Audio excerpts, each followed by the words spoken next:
Hey guys, welcome back to the channel. This is a story about what if Naruto reborn as a Saiyan Dragon Ball. Before I start, please support for more amazing content and do consider subscribing to my channel and share this video with your friends. This is written by RANDOMWRITER21 and link in the description and support writer. Let's start the video. Chapter 1. Discovering what I am. While growing up, Naruto always felt different than other people. No, it was not his black hair and blue eyes, but his quirks and other strange capabilities most did not have. Naruto was taken in by Hiruzen Sarutobi when his parents, Minato Namikaze and Kushina Uzumaki, died while battling the Kyuubi. Instead of sealing it inside Naruto, Kushina knew that her life was fading, so Minato used the dead demon-consuming seal to seal it inside her. But this act, both Minato and Kushina died while holding each other, with the Kyuubi dying right along with them.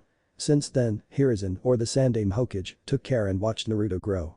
The black hair was strange as his parents did not have that color. Little did anyone know that Minato held a secret that only Kushina knew about. A secret of his lineage that predated the Sage of Six Paths. As Naruto grew up, the Hokage noticed that he always wanted to train, to push himself past the normal human limits. On top of this, Hiruzen found out that Naruto had only trace amounts of chakra and this weird aura about him, which radiated a calm yet powerful presence. Even the doctors that did regular checkups had no idea what this aura was and just labeled Naruto as a very healthy and advanced child. In the present, we find a 6-year-old Naruto wearing black Anbu pants, a black undershirt, and blue open-toed sandals in the backyard of the Sarutobi estate practicing his taijutsu. Asuma and the Hokage were watching from the back porch while enjoying their smoke as they were curious about Naruto and wanted to know why he was advanced for his age. Naruto is not like the others' dad. Do you think that will affect him when he starts the academy tomorrow? Hiruzen nodded and smiled sadly. I know my son, but what can I do? We told him about his parents last year. 2 years ago he wanted to start training which he took like a sponge to water and now I would almost put him at genin level with the strength of his taijutsu alone. I was surprised at how well he took to knowing about his parents and don't remind me on his taijutsu, I swear my ribs still hurt from that spar. Asuma said while exhaling the smoke from his lungs. Hiruzen sighed as he watched Naruto go through a flurry of kicks and acrobatics. It makes no sense my son, Minato had blonde hair while Kushina had red. Do you think either one's ancestry has something to do with Naruto's abilities? Before either could answer they watched Naruto look at the tree in front of him and cock his head in wonder.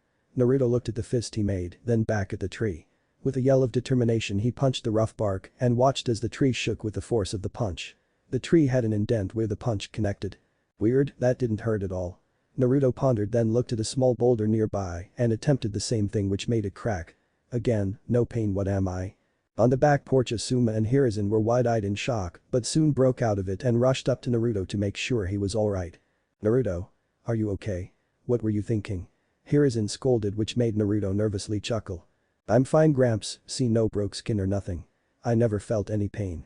Asuma quirked an eyebrow while the Hokage stroked his goatee in confusion at what was going on. Dad, I want you to try something. Punch Naruto with your full strength. Hearing this made Hiruzen choke on his smoke. What? Do you want me to kill my grandson? Naruto interrupted, it's fine Gramps, call me crazy, but I feel that I will be alright, just do it please. I need to find out what I am. Naruto got in a horse stance and awaited the blow. The Hokage sighed, took a breath before he muttered an apology. With a yell, Hiruzen's fist slammed into Naruto's stomach which made him through the air and break through 3 trees before coming to a rest in a small crater. Asuma saw the hurt expression on his dad's face. You okay?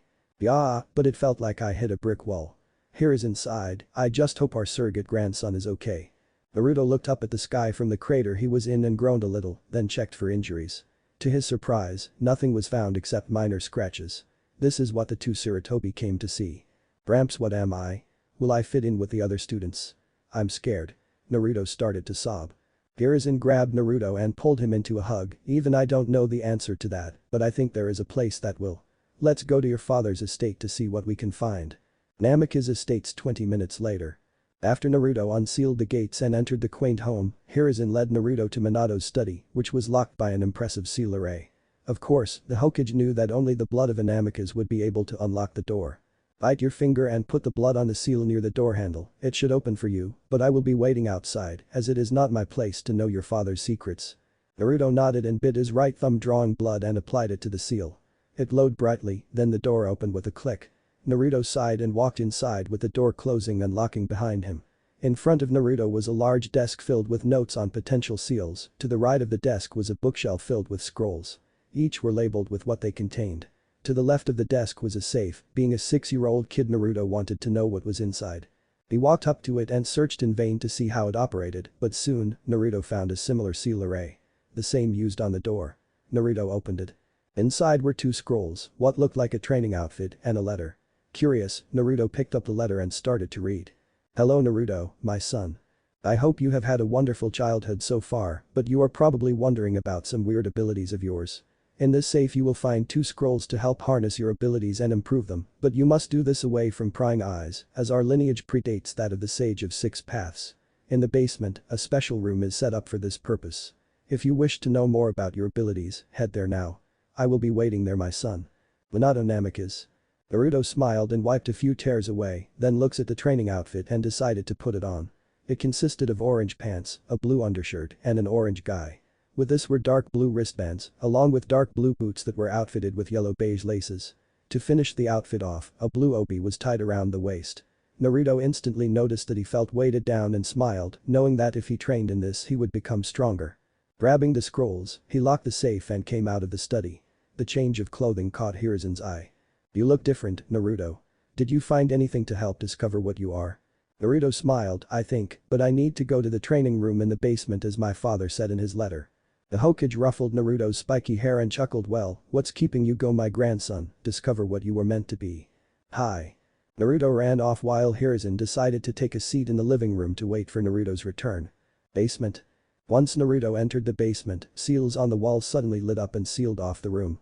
Although he was afraid for a brief moment, a recognizable figure appeared which made Naruto stammer and fall on his ass in shock. "Father, is that you?" The hologram of Minato smiled, "Hey Naruto, I am communicating through a seal of my design. I see you found my old training gear, you look good in it." Naruto interrupted for a moment, "Where is your blonde hair?" Minato smiled, "And that is why you are here Naruto. You see we are what are called Saiyans. I am a full while you are half as your mother was human, only she knew this secret." Naruto was a little flabbergasted, but then looked at the scrolls he had in his possession. "What about these scrolls? You said they would help me harness my abilities." Minato nodded, "Yes, and I'm afraid for the next 9 years you will stay in the Namikaze estates to fully understand your powers and what you are. Once you are finished with those scrolls I will contact a friend of mine and take you to a new place to train." Naruto widened his eyes, "But what about the academy, Gramps, Asuma Nyasen?" "I am talking to the old monkey right now my son. Naruto, this training is important. What power we possess can blow up planets if left unchecked and untrained. Besides, once your training is done you will far surpass the capabilities of a shinobi," Minato said in a stern but caring voice. Naruto was in awe, blowing up a planet was scary yet interesting at the same time. He then realized that Minato avoided one of his questions. "You still haven't told me why your hair is black not blonde." Minato barked a short laugh. "That is a story for another time, don't worry I will be here when you need me. Get to training then." Naruto nodded with a smile, and as soon as Minato disappeared, 3 doors opened on the far side of the room. One was a bathroom, one was a bedroom with changes of clothes, and the other was a kitchen filled with all sorts of food. Naruto shook his head and decided to start. He unraveled the first scroll and began to read. With Hiruzen. The Hokage was currently sitting on the couch in the family room waiting for Naruto when an image of Minato appeared, freaking the old man out. "Hey old monkey." Minato said with a shit-eating grin. "Damn you and your seals, where's Naruto?" "Naruto will not be leaving here for 9 years. In that time he will train to become what he was meant to be," Minato said. Hiruzen's eyes widened in shock at how many years Naruto would be gone. 9 years, what requires that long of training, and why is your hair black? Minato shook his head, "There are secrets which I will keep locked away forever old monkey, what Naruto and I are draws attention to the wrong kind of people. If word got out then all the elemental nations would be in jeopardy." The Sandaime just sighed and let it go as he knew he wouldn't win an argument with Minato. The old man then stood and looked Minato in the eye. "Thus promise me when the 9 years are up that Naruto is the best damn shinobi there is." Minato let off a coy smirk, "When the 9 years is up, you will see just how powerful Naruto has become. I must go now, goodbye old friend." Minato disappeared and as Hiruzen was about to leave, he noticed that his question about the black hair was not answered. The Hokage just shook his head and left the estates to go back home, all the while he thought about his surrogate grandson. Time skip. 2 years. Naruto finally did it. He finished the content in the scrolls. The training was brutal as it required an insane amount of physical exercise, almost constant running, lots of taijutsu katas, and basics of kai training as well as control. The seals in the room changed the gravity which made for more difficult training. Naruto was up to 5 times that of normal gravity. As a result of this training, Naruto became slightly muscular and now stood at 4 feet tall, which was above average for an 8-year-old. Also as a result of this training, Naruto's mentally improved and he became more focused and determined. Currently, Naruto was going through his Taijutsu katas when the projection of Minato appeared again, which made Naruto stop what he was doing. I have watched and helped you over the years and could not be more proud, but I digress. Prepare yourself as you will be arriving at your new home for the remaining 7 years. Naruto watched Minato disappear and not 3 seconds later, he disappeared in a flash of white. Otherworld, King Kai's planet. Naruto opened his eyes to see himself in a weird place with a golden sky and clouds. He looked around to find himself on a planet with a house, car and a couple trees. Naruto also noticed the increase in gravity which was making it difficult to breathe. A familiar voice caught his attention which made Naruto turn into something he couldn't believe. Minato was standing there with a massive grin on his face. "Hey son, welcome to the next step of your training." Minato waved, the grin still plastered on his face. Naruto just opened his mouth in shock and proceeded to faint, which made everyone watching sweat drop. He took that surprisingly well, ha King Kai. King Kai chuckled. "Gregory, wake him up please." Gregory, the levitating cricket with a high-pitched voice, produced a wooden mallet from Kami, knows where and smashed it on Naruto's poor skull. Ow. Naruto woke up holding his head and looked at the innocent-looking cricket who was trying to hide a mallet behind his back with anger. What was that for? King Kai made his presence known. Silence. You are here to learn about your past and receive not only training from me, but your father and your ancestor as well. Goku, get out here. Goku walked out of the house to see Naruto on the ground nursing a lump on his head. So you're my descendant, nice to meet you, my name's Goku. Naruto stood and bowed. Naruto Namikaze. Now can someone explain to me where the hells are we and how my father and I became Saiyans? Let's go inside and discuss this. Minato said while motioning for everyone to follow. Once inside, everyone sat down in the family room. Son, what do you know of the Sage of Six Paths? Naruto shrugged, other than he was the one who gave the shinobi chakra and that he separated the Biju, not much. The sage was the descendant of my father Bardock, who somehow traveled back in time when Frieza destroyed our home, planet Vegeta. Eventually Bardock came to your planet, Naruto, and found a wife. The sage, called Hagoromo, grew up and before Bardock passed away he made him full Saiyan, but there was something special about him. He could split Kai into the 2 aspects, yin and yang. Goku said. Which is how chakra came to be, it's like a watered-down version of Kai, the life force of every being, correct? Naruto added, which made everyone clap and smile. But my son, you catch on quickly. Now, as to why I am full Saiyan is that every person in the Namikaze clan before they perished gave their life force to the one that showed promise in the Saiyan arts. When we are finished training, I will carry on tradition and pass from this world. Naruto's eyes widened and tears threatened to come out. But why? I don't want to see you go. Naruto, King Kai predicted a terrible fate to overcome the elemental nations, where enemies of the past will return, in which only you will be able to defeat. Naruto sighed. If it means saving my planet then so be it. I will miss you father when the time comes for you to carry on tradition. Question though, I thought the sage had 2 children which created the Senju and Uchiha clans. Minato laughed nervously and scratched the back of his neck. About that, my father was a Senju, and to hide my heritage, I used the name Namikaze. Naruto just stared at Minato with a dead expression. Well, that explains things. Anyway, I'm bored and want to get to training. Goku and Minato laughed at this, but the ancient Saiyan added one last thing. Before we start, you must know our past. It's what I did to Minato when he came here. Be still as I do this please. Naruto sat there motionless while Goku placed his right hand on Naruto's head, where memories of how the Saiyans came to be, as well as the battles Goku undertook played through his mind. He saw all the Z fighters and how they came to be, how they helped when need be. He saw the lookout tower, Mr. Popo, Kami, and Korn. As the many memories passed through, Naruto could only be amazed. The process only took 5 minutes. When Goku ended the technique, it took a little before Naruto regained a sense of normalcy. Wow, so that is how we came to be. I will be sure to keep our lineage intact. Naruto gasped in shock. King Kai stood and stretched. Well, I think it's time to start training. First on the list is that you are to catch Bubbles. Naruto scoffs. How hard could that be? It's only a monkey.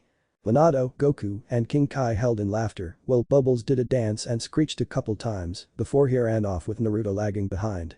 All 3 burst into laughter after Naruto left. It would be a long 7 years. Time skip. 7 years, Naruto's age is 15.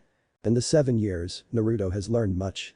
Flying, Kai attacks, instant transmission, how to increase his speed, which included weight training, how to use his Kai to power up, among other things.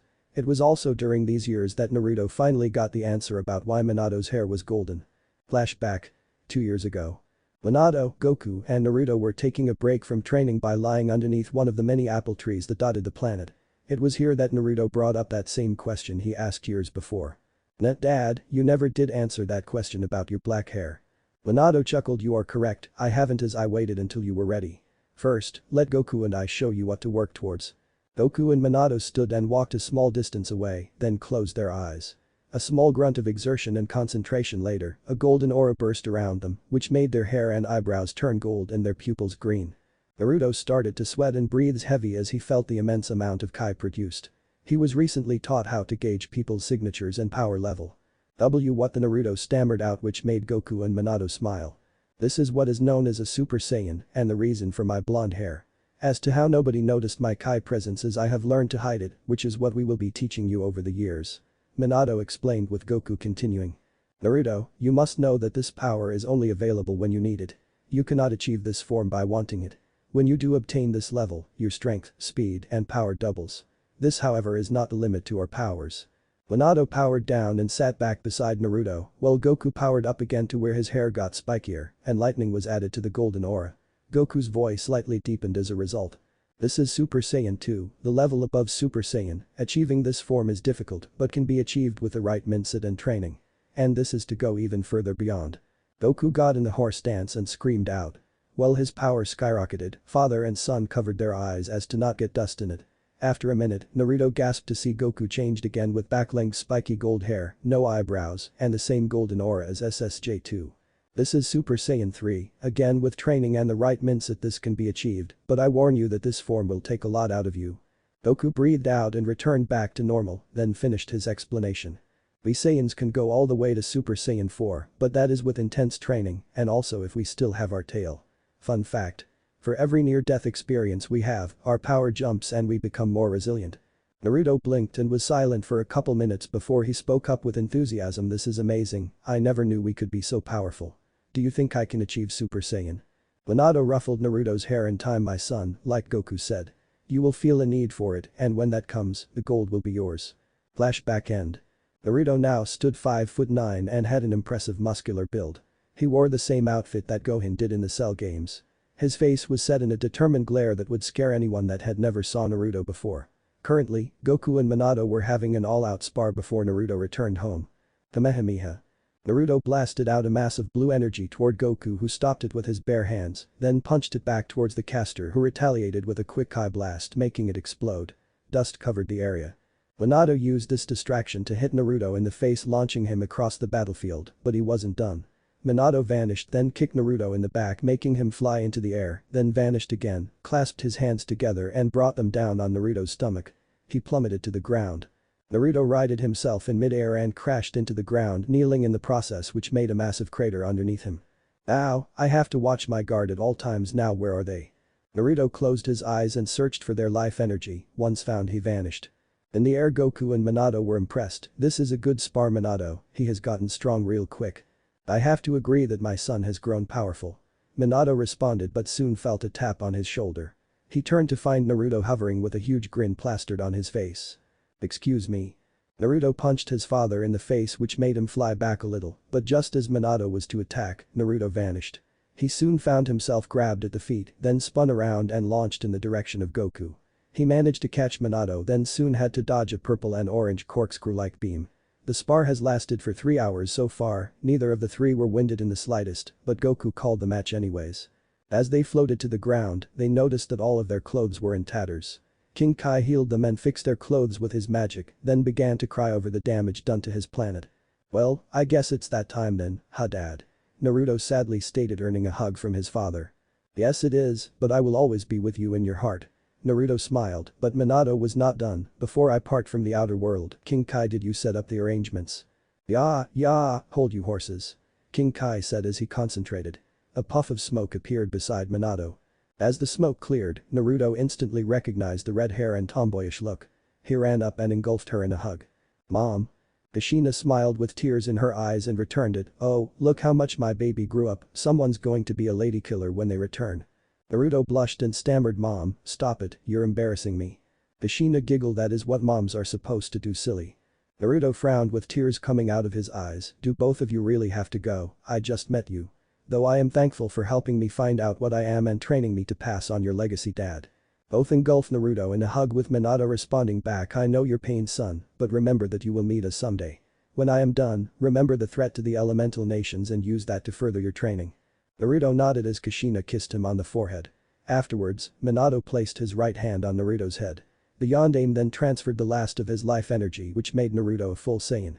As Kushina and Minato were fading, the red-hot habanero said one last thing.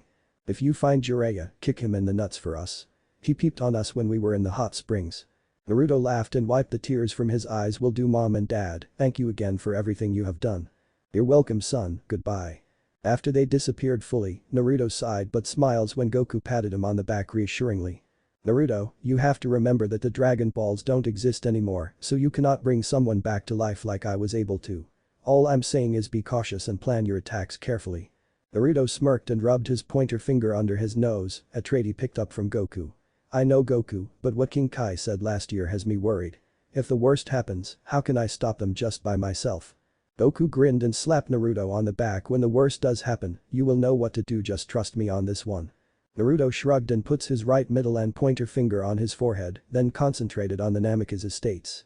Goku made sure Naruto felt the familiar aura his planet made, among other things, as it helped with instant transmission. Naruto waved goodbye and disappeared. Konoha Hokage office. Hiruzen was talking about team placements to the other Jounin before they picked them up from the revamped academy. In the years Naruto was gone, Hiruzen wanted to gain his power back as he grew soft since the Kyuubi attack, which led to certain people usurping his power. Using the shadow clones to do paperwork, he found discrepancies in accounting records, clan finances, and so forth. With the help of Anbu, Ibiki, and Anko, the Hokage found out the civilian council and advisors were working together on stealing funds from certain clans, as well as Konoha. One council meeting later, each was executed for treason. Tsunade and Jiraiya were summoned back to Konoha afterwards and were made advisors, much to their dismay, but over the years they realized that it was for the best. Tsunade now ran the hospital, while Jiraiya ran his spy network out of Konoha instead of traveling around the nation. Danzo, after the advisors and civilian council were executed, lost a lot of support, and thanks to Jiraiya's spy network, he had to dissolve root or face execution. Danzo had no choice but to comply and did as told, with each member going through rehabilitation programs. After this happened, the Warhawk suddenly fled Konoha, where he was given an A rank status in the bingo book. Thanks to these things, the academy and security was revamped. The academy graduation was now 15, but included courses for students to get ready for the shinobi lifestyle. Their graduation mission was called Red River. It was a mission where students had to go to a low-threat bandit camp and kill any in their sight. Jounin made up the teams and watched over them as they did this, but the mission had benefits. Those not ready to face shinobi life head-on dropped out while others continued. It greatly diminished the genin death rate. Back to the present, Hiruzen was discussing the genin teams to the Jounin. Kakashi, you have Team 7 with Sai, Sasuke, and Sakura. Kurenai, you have Team 8 with Hinata, Shino, and Kiba. Guy, Team 9 is still active. Asuma, you have. The Sandaime was interrupted by Naruto appearing in the room, which took everyone off guard. The Anbu quickly sprang into action, their Tanto blades poised to kill at a moment's notice. Damn, I really got to work on my long-distance travel. Oh, hey Gramps. Been a while. Asuma and Hiruzen's eyes widened, then both smiled. The Hokage dismissed his Anbu, then walked up, hugged, then went back to his seat. Look at you, Naruto, I barely even recognized you with the jet up and all. So, I take it training went well. Naruto nodded. Very well, but I will not reveal what my father and I are just yet. When the time comes for me to show my all, only then will my secret be shattered. Kakashi dropped his smut when he heard the name Naruto, then I smiled. So this is Sensei's son. Naruto turned to Kakashi and bowed. Ah, Kakashi-san, my father told me a lot about you. Still reading that smut and being tardy. Kakashi, I smiled, but Kurenai interrupted, I thought Minato was dead. He is, but you can never dismiss the power of seals. Naruto said, then turned to his grandfather figure. Anyway, what did I interrupt? Sorry about that, by the way. The Hokage shook his head with mirth. Team placements. I did house cleaning when you were gone and made Konoha stronger. I stepped up. Sorry Hokage-sama, but I wish to test Naruto-san's youth, if you will. Everyone quirked an eyebrow at Guy, but flinched away at Naruto's hardened glare, the eyes of which had seen battle. Hiruzen saw Naruto's look and accepted. Guy smiled and vanished from sight while initiating a Konoha senpu. Naruto just stood there looking bored, then suddenly ducked, turned left, and grabbed Guy by the throat, then slammed him down to the wooden floor. The battle took less than a second. Even though Guy was in pain while everyone else was astonished, he put his nice guy pose up. Yosh. Naruto is very youthful Hokage-sama. Naruto helped Guy stand. I would advise the Anbu and others not to tail me, as my training makes me react as if I am in battle. You might see me as being lax, but I am always on guard. I did not hurt your Anbu as I sensed they were not going to kill me. Naruto, Asuma spoke up, how powerful are you? Naruto tapped his chin and thought and looked at the ceiling. Well, if I went full power I could probably beat Gramps here, but not without injury. Does that answer your question, Asuma Nyasin? The whole room went silent for 5 minutes before Hiruzen finished handing out teams. Once the Jounin left, Naruto took a seat while the Sandaime packed, then lit his pipe. Taking a couple puffs, he leaned back and smiled. Konoha has got a lot stronger, and it is not just their shinobi. We are allied with Suna, Kumo, and Taki. Iwa still holds a grudge on your father, and a new organization has popped up, but as to the name and its goal, Jiraiya's spy network is working on that. Anyway, I can tell you are no genin, so what rank would you like, Naruto? Naruto sighed and decided to get it over with Gramps. There will come a time when the elemental nations will be under threat of extinction, to where I am the only one to defeat such enemies. Again, my secret will stay locked until one of them rears their ugly mug. Hiruzen cleared his throat but was still awed by what Naruto said. I wish you weren't so secretive about what you are, but I feel that if it did get out it would threaten life in this nation as we know it. Not just the nation, Gramps, but the entire universe. I'll be blunt with you, the power I hold can literally destroy planets, so what does that say about my enemies? The Sandaime snapped his head at Naruto and looked him in the eye for any sign of deceit. Finding none, he pinched the bridge of his nose and sighed. Alright, I see what you want. You will gain travel rights and be a Jounin, is that satisfactory? Naruto nodded. Good, if you would like to introduce yourself to the graduating class you may. The Jounin picked their teams up in 30 minutes. Naruto caught a headband and tied it to his forehead, parting his black bangs, making him look like a mix of Hashirama and Minato, which Hiruzen chuckled at. Naruto stood and told the Hokage good day, then teleported to the classroom. Things are definitely going to be interesting with you back, Naruto, but what secret does you and your father hold that can threaten entire universes? Academy. Iruka just got done with his speech and told everyone to wait for their teams. He was about to leave when Naruto appeared in front of the room. Sir, this is a classroom, I am going to ask you to leave. Iruka said to Naruto. Naruto turned his head so that Iruka could see the headband. My name is Naruto Namikaze, a Jounin who was recently promoted. I'm just here to see the graduates and wish them the best of luck. Iruka and everyone gasped at that last name. The teacher bowed. My apologies, Namikaze-sama. Our Hokage said much about the Yondaime's son and told us you would return one day. Naruto smiled. Naruto is fine and your apology is accepted. If you have questions then feel free to ask. Naruto sat in a meditative stance and closed his eyes, getting a feel for everyone's life force signature as well as power levels. Interesting, everyone here seems to have about the strength Raditz had when battling Goku. Naruto sensed something incoming and quickly plucked it out of the air without looking. Can someone tell me why they threw an object at me? Naruto said in a bored tone. How did you do that? Some people scream out. Naruto chuckled. Everything has a life signature, so I sensed it coming towards me.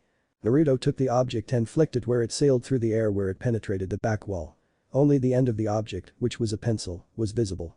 Remind me not to make Naruto mad. If he could do that, I can only imagine what else. Kiba shivered. Naruto-sama, how are you a Jounin at our age? Sakura politely asked. The training I underwent was intense, and I have a secret which makes me different than the average shinobi. Sasuke snorted. You got muscles like that of the Raikage, that isn't much difference. Can you punch a tree and turn it into toothpicks? Naruto retorted. Everyone shut up at this and didn't ask any more questions. They decided to wait for their sensei to pick them up. Once that was done, Naruto disappeared and headed into the forest of death. When he got to the gate, he sensed the large animals inside and smiled, then jumped the fence, landing on the other side. This should be perfect to train away from prying eyes. As Naruto walked in the forest to find a spot to train, animals watched him with curiosity but stood a certain ways back. Suddenly Naruto reached to his right and grabbed a snake by the neck. He looked it in the eye, then threw it away to dodge a salvo of kunai. Sensing a signature nearby, he teleported away to confront the attacker. Shit, where did that Gaki go? A tap on her shoulder made her turn around to receive a punch in the face, where she flew into a tree and grunted in pain. Naruto used his speed to get to the attacker and picked her up by the neck. Tell me why you attacked me and I might spare your life. Naruto said in a menacing tone which made the lady gulp in fear. Anko, that's my name. I was wondering who was in my forest. Broken nose, internal injuries, and possible broken back seeming I cannot feel my legs I fucked with the wrong gaki. She thought at the end. Naruto dropped Anko to the ground as he sensed no lie in her words. Naruto and I would refrain from doing that ever again, my training made me be constantly on guard and battle ready at moment's notice. Can you stand? Anko shook her head as blood dripped from her nose and she coughed up blood. Feels like I got run over by Manda Shitgaki, I think you broke my back. Naruto sighed, picked her up, then teleported to the hospital, but not before issuing an apology. Hospital. Naruto arrived in the middle of the waiting room, slightly scaring everyone. The receptionist saw Anko in a bad state and quickly called for Tsunade. A minute later she rushed out and stopped in bewilderment. Hashirama, is that you?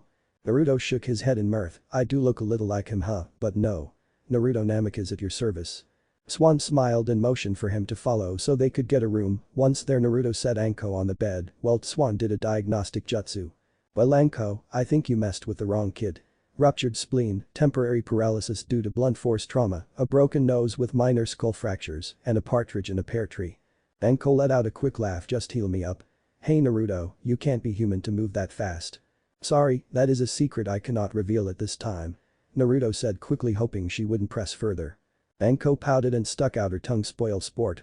After Tsunade healed Anko she told her that a couple days bed rest would be needed which made her angry.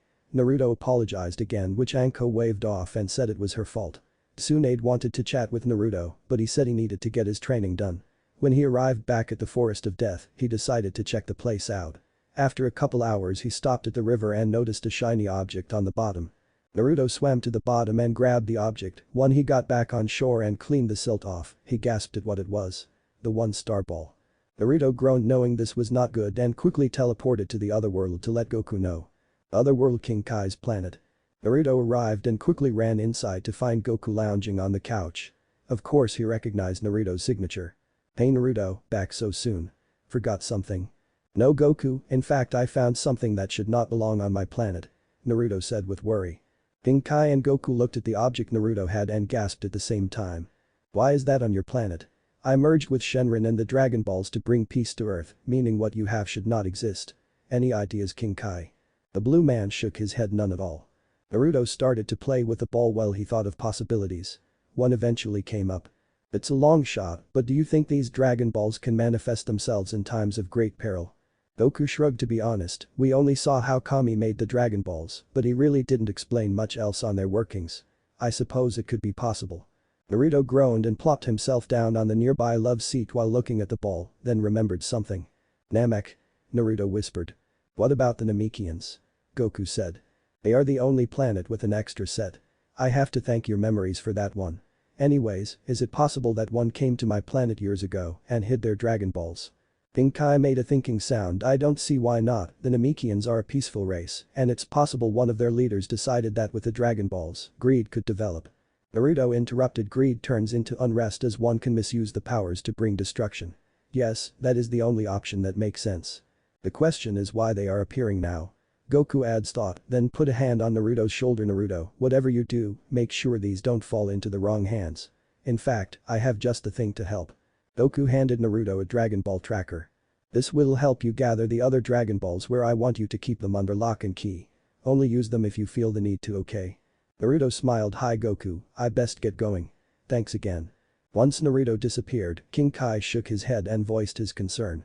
This is bad Goku, my predictions didn't foresee the Dragon Balls coming into play. Naruto might have to use them to summon you back.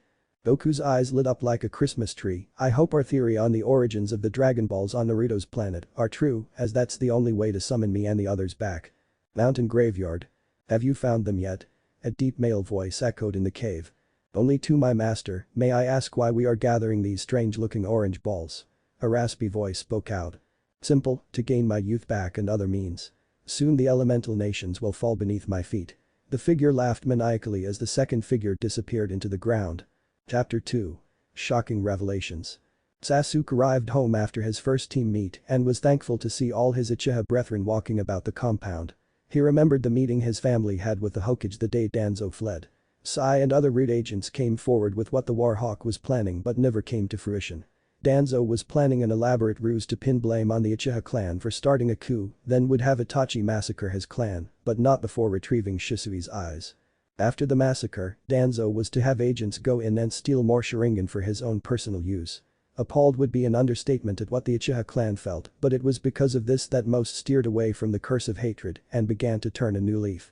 Sasuke walked into his home and closed the front door behind him. He was happy to see his parents, Itachi and Shisui, all sitting at the dinner table with smiles on their faces while they chatted about past memories. Itachi was the first to see Sasuke come in. "Hey little brother, how was team placements?" Shisui stood up and offered Sasuke his seat, which he thanked him for, and sat down, while Shisui decided to lean against the nearest wall. "I got stuck with Sai and Sakura with Kakashi as my sensei. Sai I can work with, but Sakura still has that fangirl attitude which annoys me. Kakashi, well, he seems like a guy who would be late to his own funeral." Everyone got a good chuckle out of this. Son Fugaku started, "Is there anything else you wish to tell us?"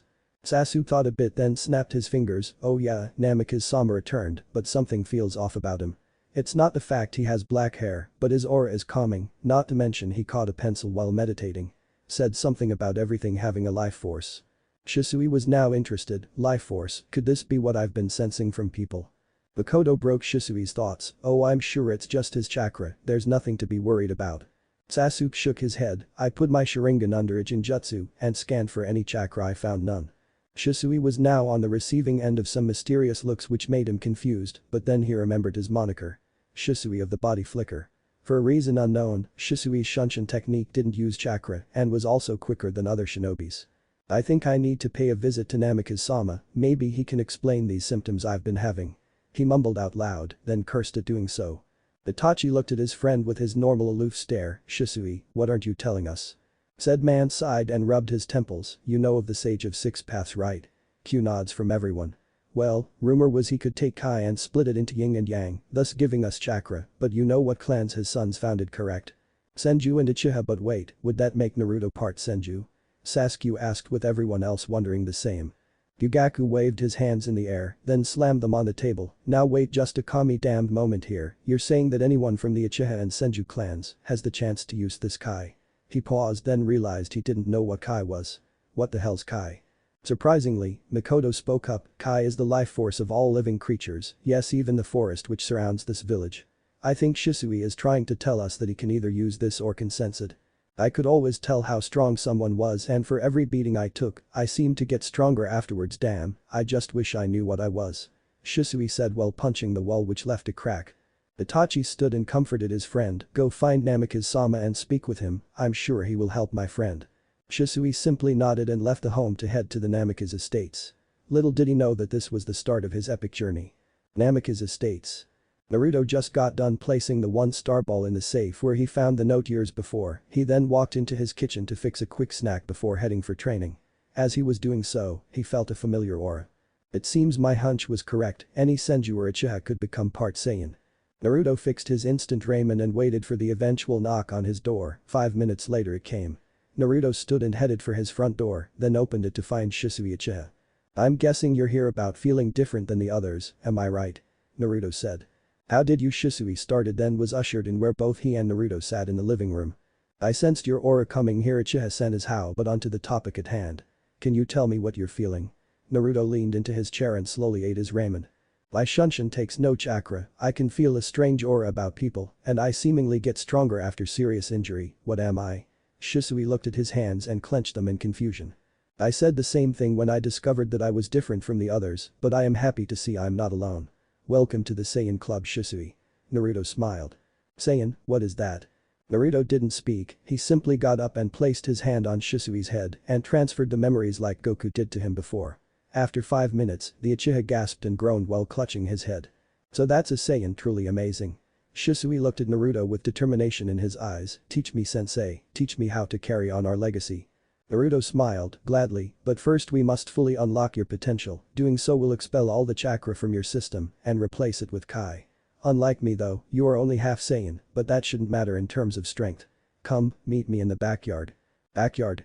Once both were there, Naruto motioned for Shisui to sit in the full lotus position with his eyes closed. Naruto gave a final warning before doing what must be done.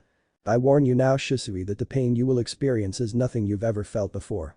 Your chakra coils will rupture, your chakra will boil and turn into what it was meant to be, and lastly your Dojutsu will be no more. Are you sure you wish to go through with this?" Hi, the benefits far outweigh the consequences. I am ready, sensei. Shisui steeled himself as Naruto placed his hand on his head again, but instead of memories, Naruto pushed his Kai into the Uchiha's body. The process had begun. At first Shisui didn't feel anything, but then pain racked his body and he started to hiss in pain as the chakra in his system began to boil and slowly convert to Kai. What followed next made his mouth open in a silent scream. The chakra coils started to expand and when they burst, Naruto stood back and shed tears for how hard his brethren screamed. The chakra coils burst and Shisui suddenly screamed out in intense pain, but with it came an explosive blue aura which shot into the sky like a beam of light.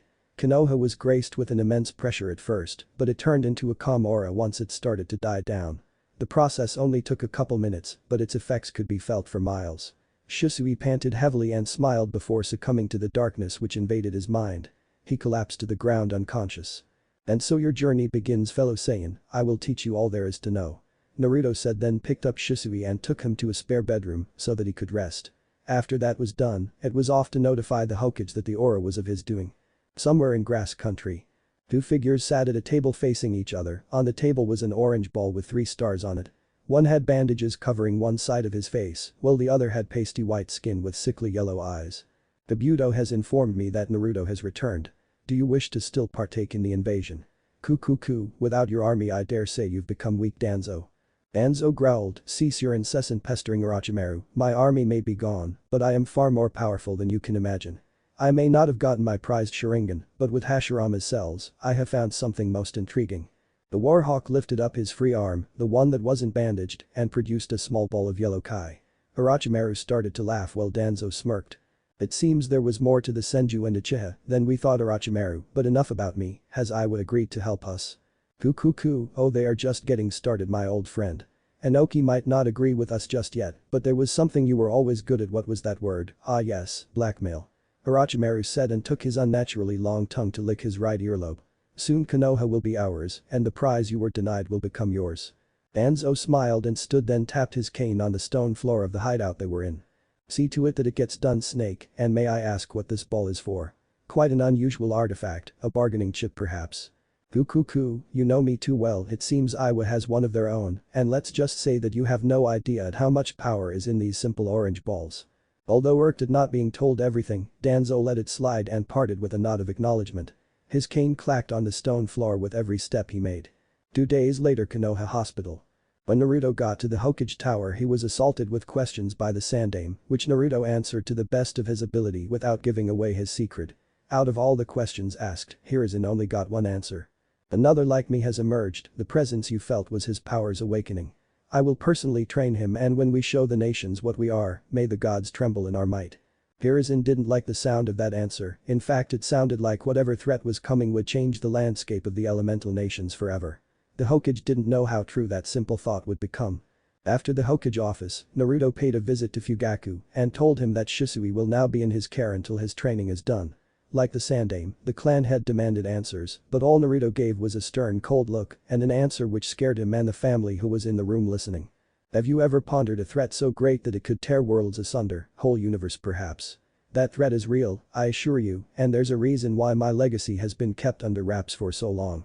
Just know when the time comes for us to unleash, the elemental nations will never be the same again.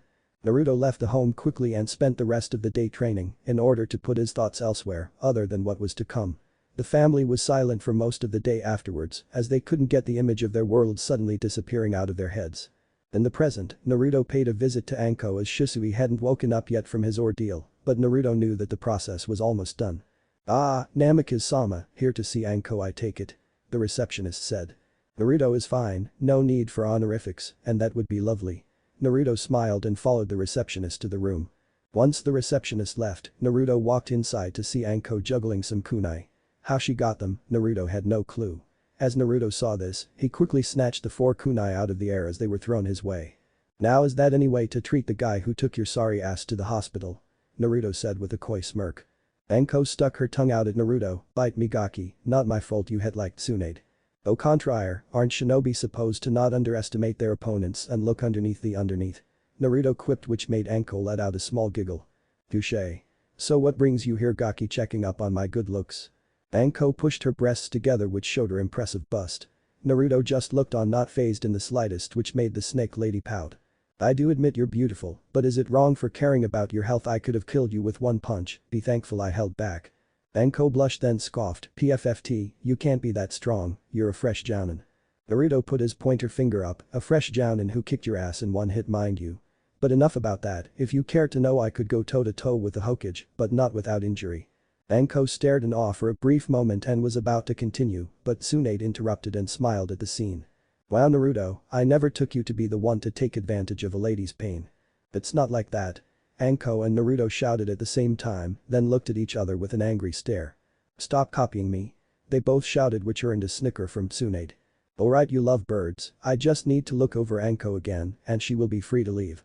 The diagnosis was quick and both Anko and Naruto walked out of the hospital. Some gave interested stares, seeing the Namikaze heir hanging out with the crazy snake lady, but they put their differences aside. They chatted for a moment, then parted ways, Anko to the forest of death with Naruto heading back home. Anko however decided to tease a little and whisper in Naruto's ear to catch her if he wanted to have a good time. Needless to say, the walk back home was a bit awkward for Naruto. Namikaze estates. As Naruto entered his home, he saw Shisui up and about looking at the pictures which hung on the wall. The Uchiha was brought out of his thoughts when the door clicked close. He turned to see Naruto smiling. I see you found my family portraits. Shisui nodded, hi, but tell me, why is Minato's hair black in one picture but blonde in the next? Naruto motioned for Shisui to follow him to the basement and into the same room he trained for 2 years. Once they were inside, the room sealed up like it was supposed to. Shisui was about to talk, but Naruto put up his right hand and started to power up where a blue aura covered his body. The Uchiha gulped and started to sweat as he felt the immense amount of energy produced. Seeing the discomfort, Naruto powered down and sighed. That was only a small power-up, but it shows what this training will accomplish. Over the course of a few years, I will be doing a condensed training of what I went through, but it should achieve the same results. Shisui nodded and Naruto motioned for them to head outside in the backyard. Once there, both sat in the full lotus position. Sensei, how does Kai work? Naruto is fine and I was just about to show you. Naruto held his hands close together and concentrated, he did this slowly so that Shisui could see what was happening. Soon, a small yellow ball appeared in between Naruto's palms. As soon as it appeared it disappeared. Just to show off a little bit, Naruto started to fly while still in his sitting position which made Shisui interested to learn how to do all this. After Naruto returned to the ground, he explained what he did. That yellow ball was Kai and to bring it out you must concentrate and feel a warm spot in your body. Once you do, bring it out slowly and try to control it. How I flew was like that, but instead of forcing the energy out, it's used to guide you in the air.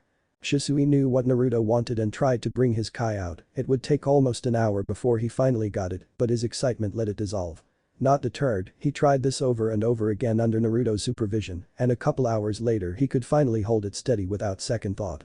This is so cool. Shisui said as he juggled the ball between his hands, then accidentally dropped it. When it hit the ground, it exploded and put the Uchiha on his ass. Naruto laughed and shook his head, but after recovering he helped Shisui up, and that is why we learned to control it. You saw the memories on how we could blow up planets. Naruto, how strong are you? Would you believe me if I said I could probably kick the Hokage's ass? Shisui nodded. Good, and now on to physical torture. Naruto said with an evil smirk. You mean exercise, right? The Uchiha took a step back in fear. Wrong. Shisui suddenly gasped and collapsed to the ground as Naruto's fist buried itself into his gut without notice. This was a side of Naruto that rarely came out, one that was brutal and didn't tolerate weakness. You call yourself a Saiyan, get up. Shisui did while holding his gut only to find himself backhanded into a nearby tree. Granny Tsunade could react faster than that, pick yourself up and come at me boy. Shisui struggled to get up and thought to himself that his next years of training would be hell, but he knew with every beating the stronger he would become. Steeling himself, he got into a stance and rushed at Naruto who simply batted the attacks away or dodged them. Try as Shisui might he couldn't even land a hit and found himself eating dirt once again. Just a little more, Naruto thought with a smirk, just a little more pushing and all that rage will explode and we can truly see what you're made of, Shisui. Said Uchiha was in tears as he looked at the ground, his Saiyan mind was yelling at him to kill the bastard who dared toy with him. Determination shone in his onyx eyes and he stood with a yell and pointed at Naruto with a heated glare. No more Naruto, you are done toying with me, you hear? I will not be thrown about like a piece of trash. Naruto stood with his hands in his pockets and a bored look plastered on his face, what ya going to do about it? Come at me bro. Shisui clenched his fists in anger and let his instincts guide him by firing off a Kai blast, which Naruto deflected into the forest where it exploded. Not bad, but still Naruto disappeared and reappeared behind Shisui to whisper in his ear. Not good enough. The Uchiha ate dirt again as Naruto stomped on his back and he continued to do so over and over again. The rage being built inside Shisui with every stomp. 1. He is driven further into the ground. The meter rises in his head. 2. The anger builds. It was at its peak. 3. This was the straw that broke the camel's back and Shisui exploded with an aura of blue which shoved Naruto back and created a crater in the Namikaze's backyard. Sensei. Shisui shouted and disappeared only to reappear in front of Naruto where said person let him get a punch in. Punch after punch landed on Naruto's face and chest and to finish it, Shisui roundhouse kicked Naruto into the nearby grove of trees. Just as he was about to attack again, tiredness suddenly overcame him and Shisui collapsed to the ground unconscious. Naruto emerged from the grove wiping blood off his bottom lip, his attire a little tore up, but he was happy about what his student accomplished. Rest well Shisui, and I hope you forgive me on what I had to do to awaken your full potential. Naruto used his life force to heal him, then carried him back to the guest room. Training would resume tomorrow morning.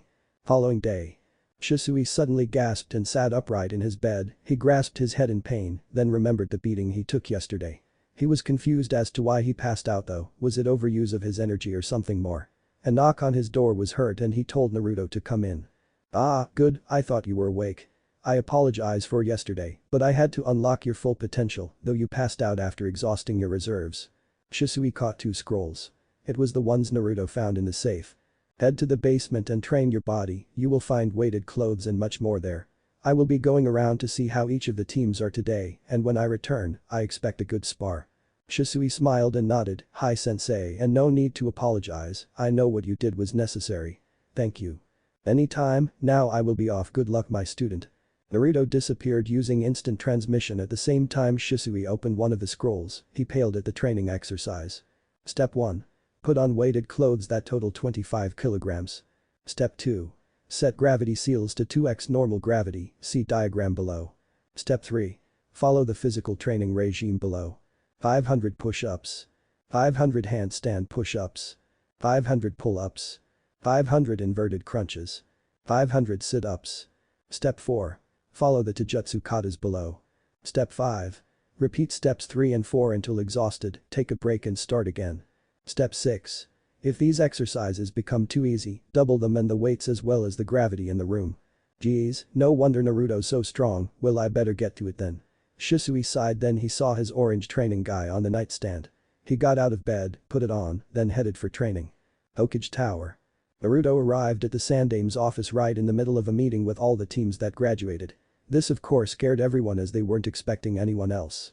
I really should pay attention to how many signatures are in a place before heading there. Naruto internally sighed then waved. Hey Gramps, what's up with all the teams being here? Before you so rudely interrupted Hiruzen gave a heated glare at Naruto who rubbed under his nose in embarrassment. I got a report from my Anbu squad saying they spotted a camp of Iwa shinobi in our territory. Before declaring an act of war, I want you all to head there and see if they will leave peacefully. If not, use force to send a message to Inoki for me. Naruto and the other Jounin nodded with the genin happy to actually put their talents to use.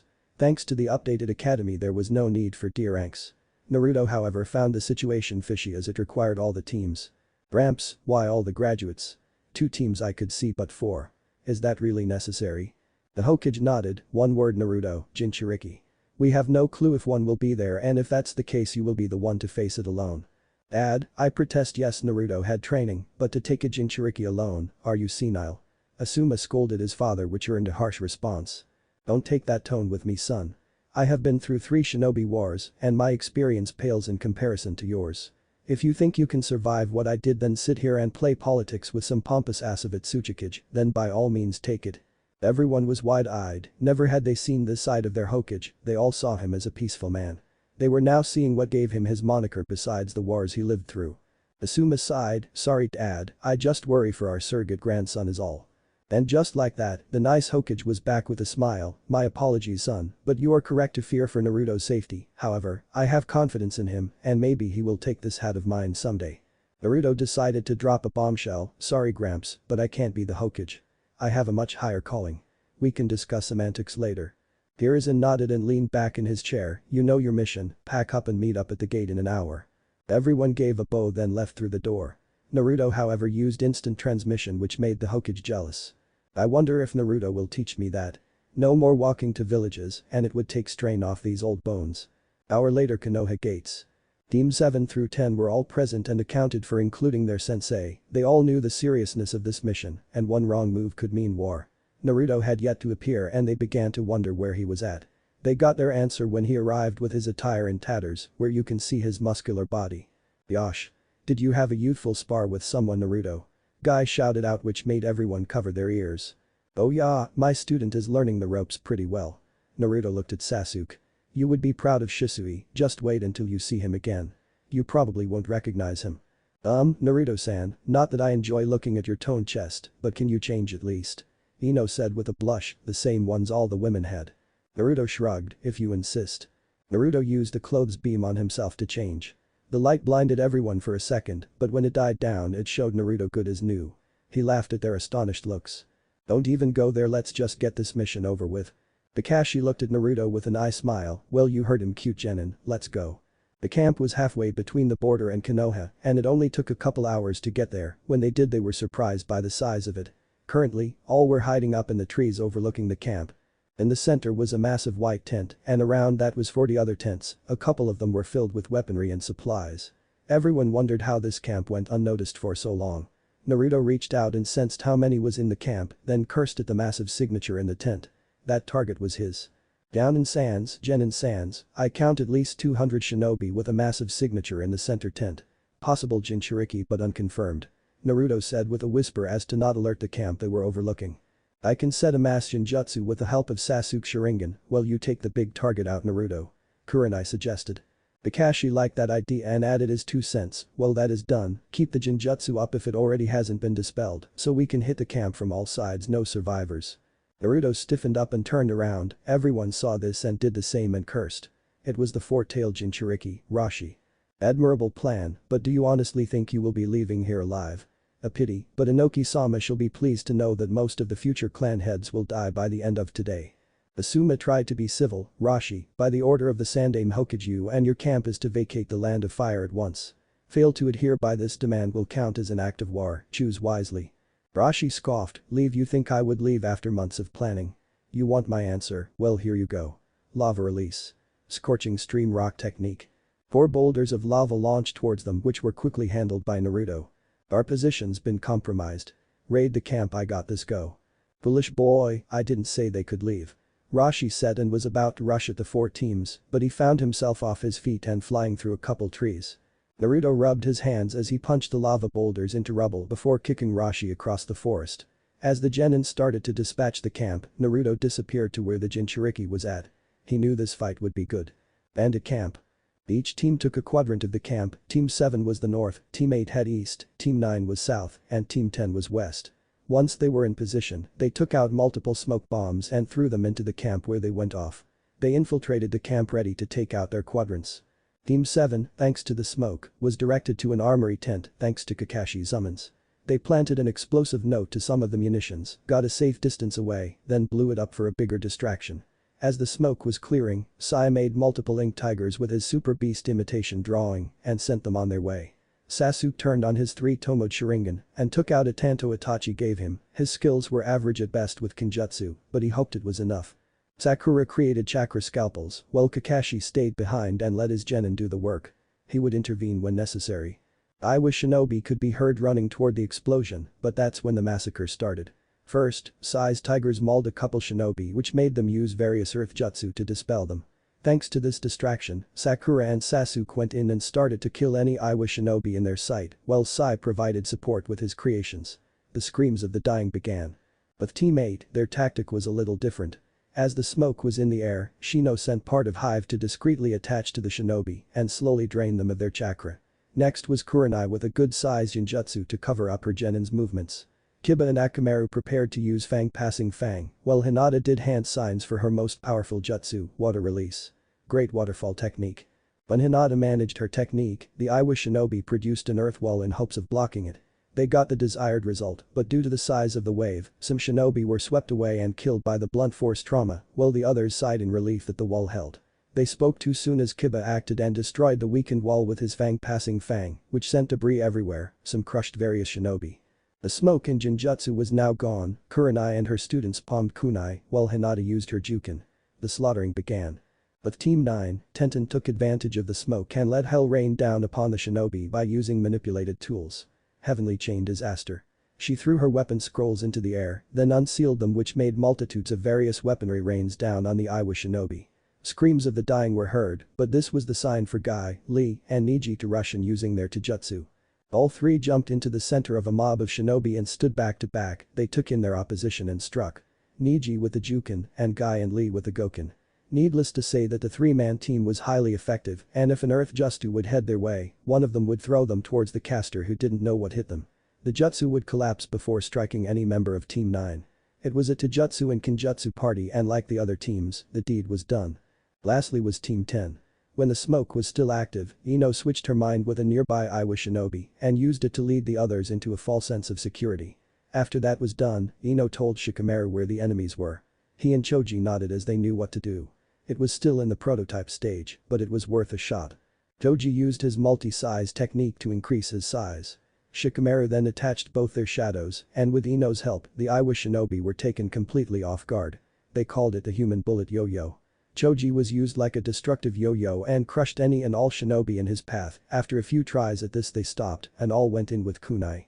Asuma with his trench knives. The massacre began. But Naruto and Rashi. The fight was pretty one-sided, with Naruto punching the Jinchuriki around the forest like a pinball in a machine. It grated on Rashi's nerves. Naruto was enjoying himself though, as was apparent from his shit-eating grin. "Come on Rashi, I know you can put up more of a fight than this. Are you afraid to use that beast's power? Or was it on orders of Inoki that forbid you to?" Rashi stood up shakily, his face was mangled and one arm was bent at a strange angle. He glared at Naruto with extreme hate, which made Naruto laugh. "Oh ho ho, so he did forbid you. More fun for me then."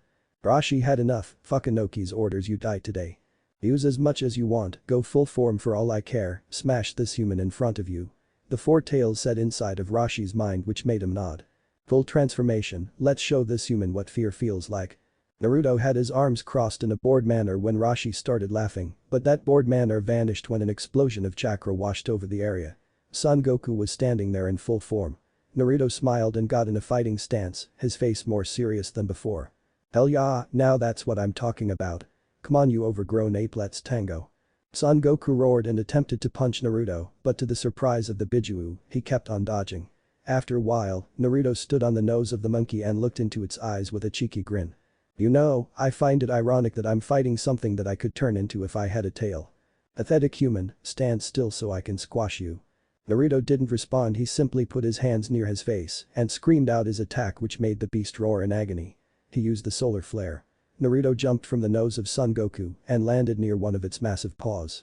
He grabbed it and used his immense strength to pick the Bijuu up and start spinning it around and around, then launched it toward the camp. All the while, you can hear the irritated screams of the Bijuu as it flew. Naruto disappeared to meet the Bijuu and get it out of camp before it could kill the four teams. Bandit camp. The four teams were dodging Earth Jutsu and countering with their own. It was then they realized that these were simple genin from Iowa. This raised a question as to why the Jinchuriki was here. Their thoughts were dashed as they heard something incoming and gasped when Son Goku crashed into the middle of camp, which squashed any unlucky Iowa shinobi. Before they could say anything, they saw Naruto appear and lift the beast with one hand and punch it in the direction of where it came from. The four jounin realized that their genin had it handled, as it was only 30 minutes in and only 50 of the shinobi remained. They would soon surrender and be taken captive. "Yosh, my eternal rival, did my eyes deceive me or did Naruto just manhandle that Bijuu?" You say something, guy," Kakashi said as he read his smut. I cried and I'm tears, curse you and your hip attitude. Asuma's cigarette was on the ground in shock. "Of all the things I've seen, never have I seen someone do that to a Bijuu." Kurenai didn't know what to say, she simply had her mouth open in shock, which was collecting flies. But Naruto, sensing that nobody was nearby, decided to end this before it got out of hand. Son Goku got up from the crater he was in and started to charge a Bijuudama at the same time Naruto charged his Kamehameha. The two attacks launched simultaneously and collided, but instead of exploding, both fought for control. The Bijuu kept launching more into his attack while Naruto started to power up to where a blue aura surrounded him. After a minute of struggling, Naruto let out an impressive scream which pushed his attack and the Bijuudama into Son Goku, which resulted in a massive explosion where a mushroom cloud could be seen in the air. Naruto powered down and panted slightly while taking in the damage he caused. 2 acres of the forest was now gone and a massive crater was at ground zero. At the bottom of the crater was a heavily injured Rashi who was barely breathing. Seeing his state, Naruto floated down to his side and pressed his palm to Rashi's chest and used some of his life energy to heal him. Why? Rashi coughed out some blood and looked at Naruto with confusion. Not all humans are bad. I believe you can change Rashi. Contrary to what you might believe, I'm not human but an ancient race that existed before that of the Sage of Six Paths. Come back to Konoha Rashi, we can show you a place where you can live in peace and have a second chance at life. So how about it? Rashi thought about it and much to his Bijuu's dismay, he accepted before passing out. Naruto grabbed him and used instant transmission to head back to the camp to find that all but 40 Iwa shinobi were dead. The genin were a little pale and exhausted, but they knew what the shinobi lifestyle was thanks to the academy. No words were spoken, they simply nodded to each other and headed back to Konoha none the wiser to a presence underground that went to report to his master. Chapter 3. The search begins. Team 7 through 10 arrived at Konoha with Naruto carrying Rashi as his Bijuu was exhausted and was slow to heal him. As they arrived at the gates, Izumo and Katestu checked their papers and allowed them inside, while the Anbu took the prisoners, sans Rashi, to T&I. It was here that the Jounin dismissed their genin to do whatever they pleased. Before the Jounin and Rashi walked to the tower, Naruto told them to hold onto his back. They did and Naruto used instant transmission to get there quicker. Once they arrived, they were holding their heads as the first journey wasn't pleasant. This gave the Hokage a good chuckle, and even more so when Naruto reacted to Jiraiya's presence. "Hey Gaki, how's my godson doing?" Naruto stared at the Toad Sage with anger and vanished. A high-pitched squeal was heard as Naruto kneed the poor bastard in the family jewels. As he was lying on the ground, Naruto rubbed underneath his nose and chuckled coldly. "That's for peeping on my parents when they were in the hot springs, ya pervert." "I'm not just a pervert Gaki, I'm a super pervert," Jiraiya announced, earning him a one-way trip out of the window via Naruto. He landed in the woman's hot springs. "Nice throw Naruto," Hiruzen said with a smirk, then turned to the Jounin and Rashi. "Ah, Rashi, I wasn't expecting you. Care to tell me why Inoki ordered to spy on us?" Although he was still out of it, Rashi responded. "He got word that the Namikaze heir was back and sent his genin and me to set up camp and keep tabs on everything that went on. Inoki doesn't care for his genin, he treats us all like weapons, especially my kind." Hiruzen stroked his beard. "Report said you hated humans, why the change of heart?" "If you are referring to the ass-whooping I got courtesy of your cage-level Jounin, there's your answer. My Bijuu on the other hand still hates humanity with a passion." Kakashi interrupted, "Hokage-sama, are we needed at all?" Hiruzen shook his head, "No, but I expect your reports first thing tomorrow morning. Naruto and Rashi, you stay." "Hi Hokage-sama," Kakashi said and bowed, as did the other Jounin, and left. "Now, Rashi, I believe you've been through enough, so I will not subject you to an interrogation session. However, I feel it's prudent to get me up to speed on what Inoki actually has planned." Rashi's Bijuu was yelling not to trust this man, but Rashi wanted to turn over a new leaf. "Hokage-sama, you might not like what comes out of my mouth." Iwa Inoki's office. One of the Tsuchikage's Anbu burst through the office door, which the Kage was not pleased with, and voiced his disgust. "Pray tell why you barged in here before I turn you to dust." The Anbu gulped at the harsh tone and was afraid that he was dead either way, so he steeled himself and gave the news. "Tsuchikage-sama, news from the outpost in the Land of Fire has vanished, and we fear the Konoha found out. Rashi may be lost, sir." Inoki stroked his beard while he floated in the air. He nodded and uttered 2 words before using dust release to rid of the nuisance in front of him. "I see." Just as Inoki did that, a familiar laugh echoed in the office, which the Kage groaned at, then looked at the orange ball with 5 stars on it, which was on his bookshelf on a red pillow. "For the last time, Orochimaru, I don't approve to your terms, now leave lest you want to end up like that cur which reported to me." Said man stepped out of the shadows, his mouth in a sadistic smile. Ku, you were never one to take failures lightly, were you, Inoki?" "That to the point." The Tsuchikage growled out. "Very well, your Anbu report is correct, but he missed out on one thing. The Namikaze heir seemed to have changed Rashi's heart after he got beat in full Bijuu mode, I might add." Inoki's eyes widened. "Impossible, that brat had to have had a scratch on him at least." Ku, that's where you're wrong, you old prune. My informant said that Naruto didn't even flinch when Rashi went Bijuu, in fact the poor thing was manhandled." Internally, Orochimaru was grinning as he was getting to Inoki, judging by him rubbing his temples. "Damn it, now Kumo and Suna will be after me." Inoki paused with a sigh. "Tell me Orochimaru, say I do accept your terms to end Konoha and the Namikaze heir. Will you help keep Kumo and Suna off my back as a show of good faith?" Orochimaru grinned, "Oh of course, I have many connections whom will gladly help, but as a show of good faith to me, I require one thing in return." The Tsuchikage watched the Sannin's eyes travel to the Dragon Ball on the bookshelf, then back to him. Inoki scoffed. "You want a useless glass ball as payment?" The Sannin interrupted, "Oh, it's not just a simple glass ball, Inoki, oh no. Once all 7 are collected, all your dreams will come true. Coo. Inoki had a massive grin on his face while he stroked his beard, "All my dreams, ha, okay Orochimaru, you've piqued my interest, and I make one final offer. Protect me from Kumo and Suna, and let me have my greatest desires once the balls are collected." The Sannin walked up to the Tsuchikage and stuck out his hand, they both shook. "You have made a wise decision, I will return to discuss our plans to bring about the end of Konoha. Good day Inoki." The old man watched as Orochimaru took the Dragon Ball and swallowed it, then turned into a snake to slither off back to base. Although it freaked him out, Inoki was just happy that the Namikaze line and Konoha would burn together. Back in Konoha Hokage office. The news Rashi gave was not good, and Hiruzen did not like the words he spoke. Rashi gave details on how Inoki treated Iwa and its inhabitants. On top of that was the scheme to assassinate Naruto once they got enough data as well as the Hokage so that Konoha would be in a state of upheaval. Inoki and Iwa like a slave labor camp, failures and weakness were met with death while the strong were rewarded and given all the riches they could dream of. The Jinchuriki were not given this treatment, they were put in cells, given the bare minimum, and were only let out for training. It sickened Hiruzen and Naruto to no end. After Rashi got done explaining, he sat there silently with tears streaming down his face with a look of despair. It would take a lot to heal what was done. Naruto clenched his fists and was subconsciously raising his power to where the black hair was flashing gold. Hiruzen took note of this. "Calm down Naruto, I know you probably want to go over there and decimate the damn village, but we don't want to cause a fourth shinobi war." Naruto calmed down slightly but slammed his hands on the Hokage's desk which turned it into splinters.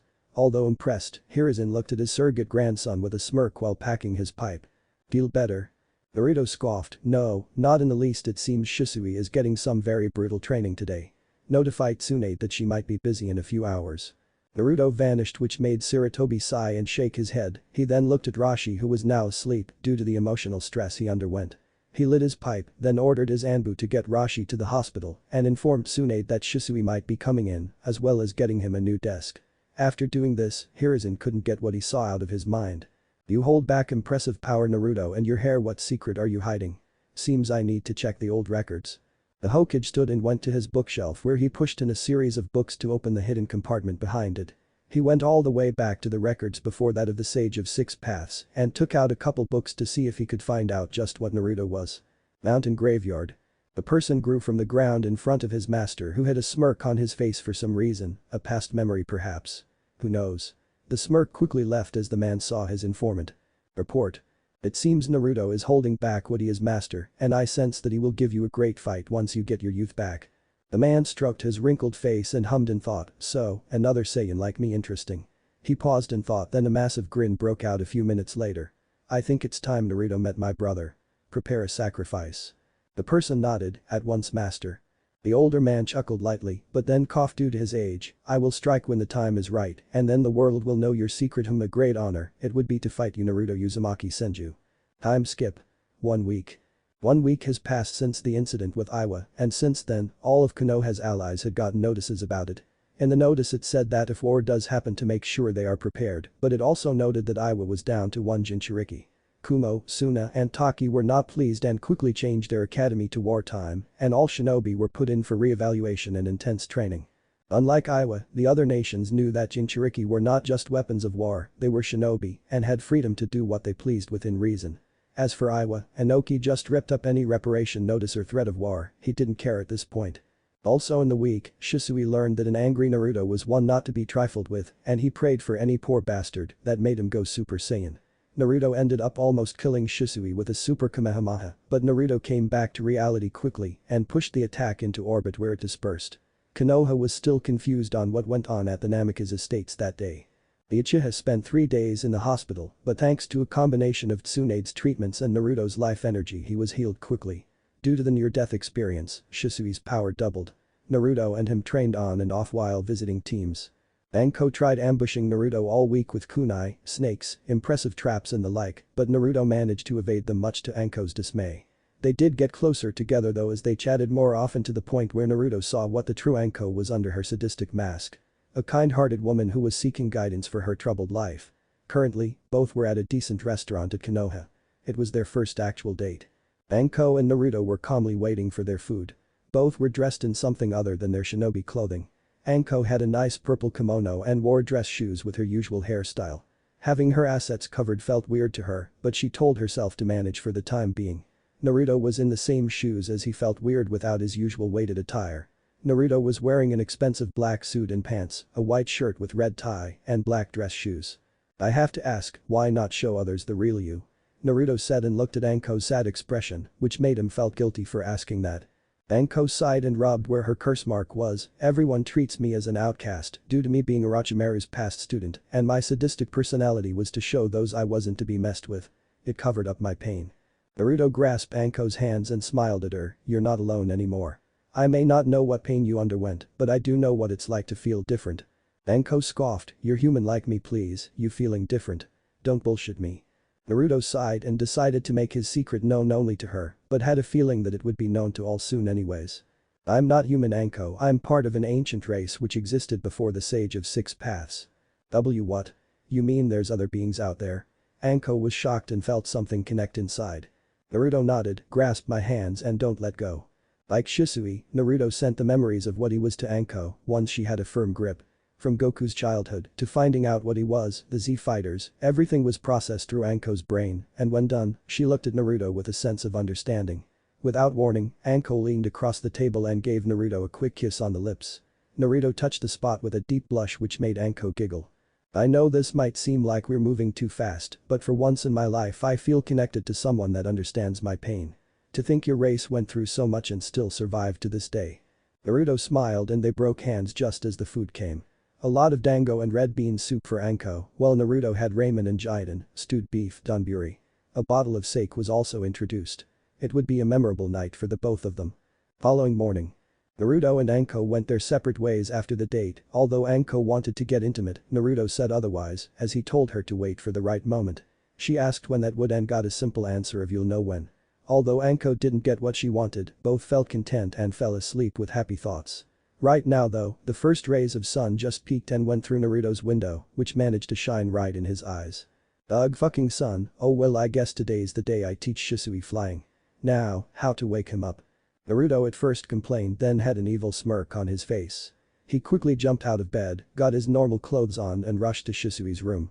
Once Naruto was standing right over the Uchiha, he put one of his pointer fingers in his mouth, then gave Shisui a wet willy. He got out of bed pretty quick. Naruto you sick bastard. Shisui said as he rubbed sleep out of his eyes.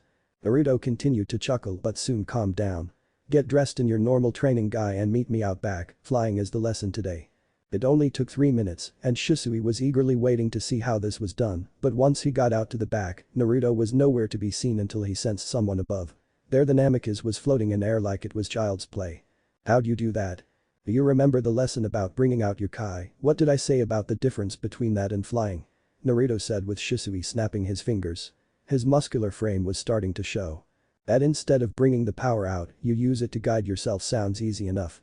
Naruto was silent as he watched Shisui attempt the process for 30 minutes until the Uchiha finally got a foot off the ground and let out an excited holler.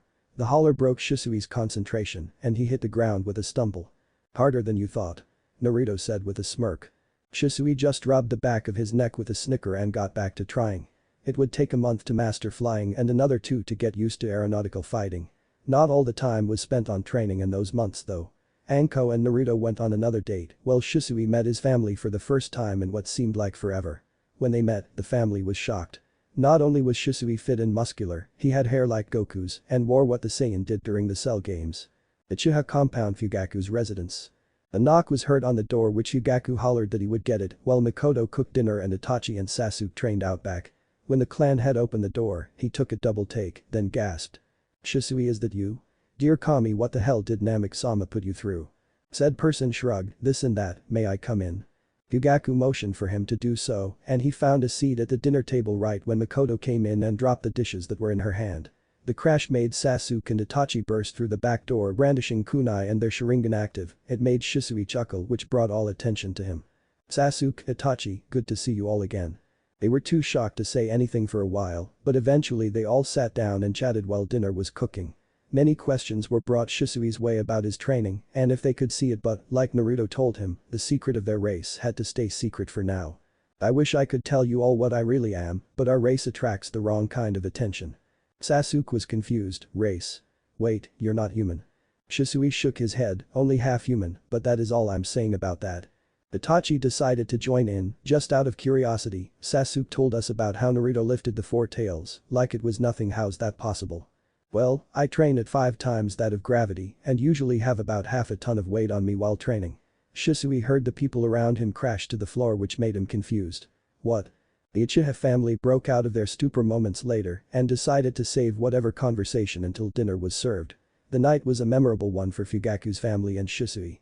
Namika's estates. The ground beneath them had fissures with molten lava coming out at spurts. The sky was a sickly green and black with lightning shooting off every so often.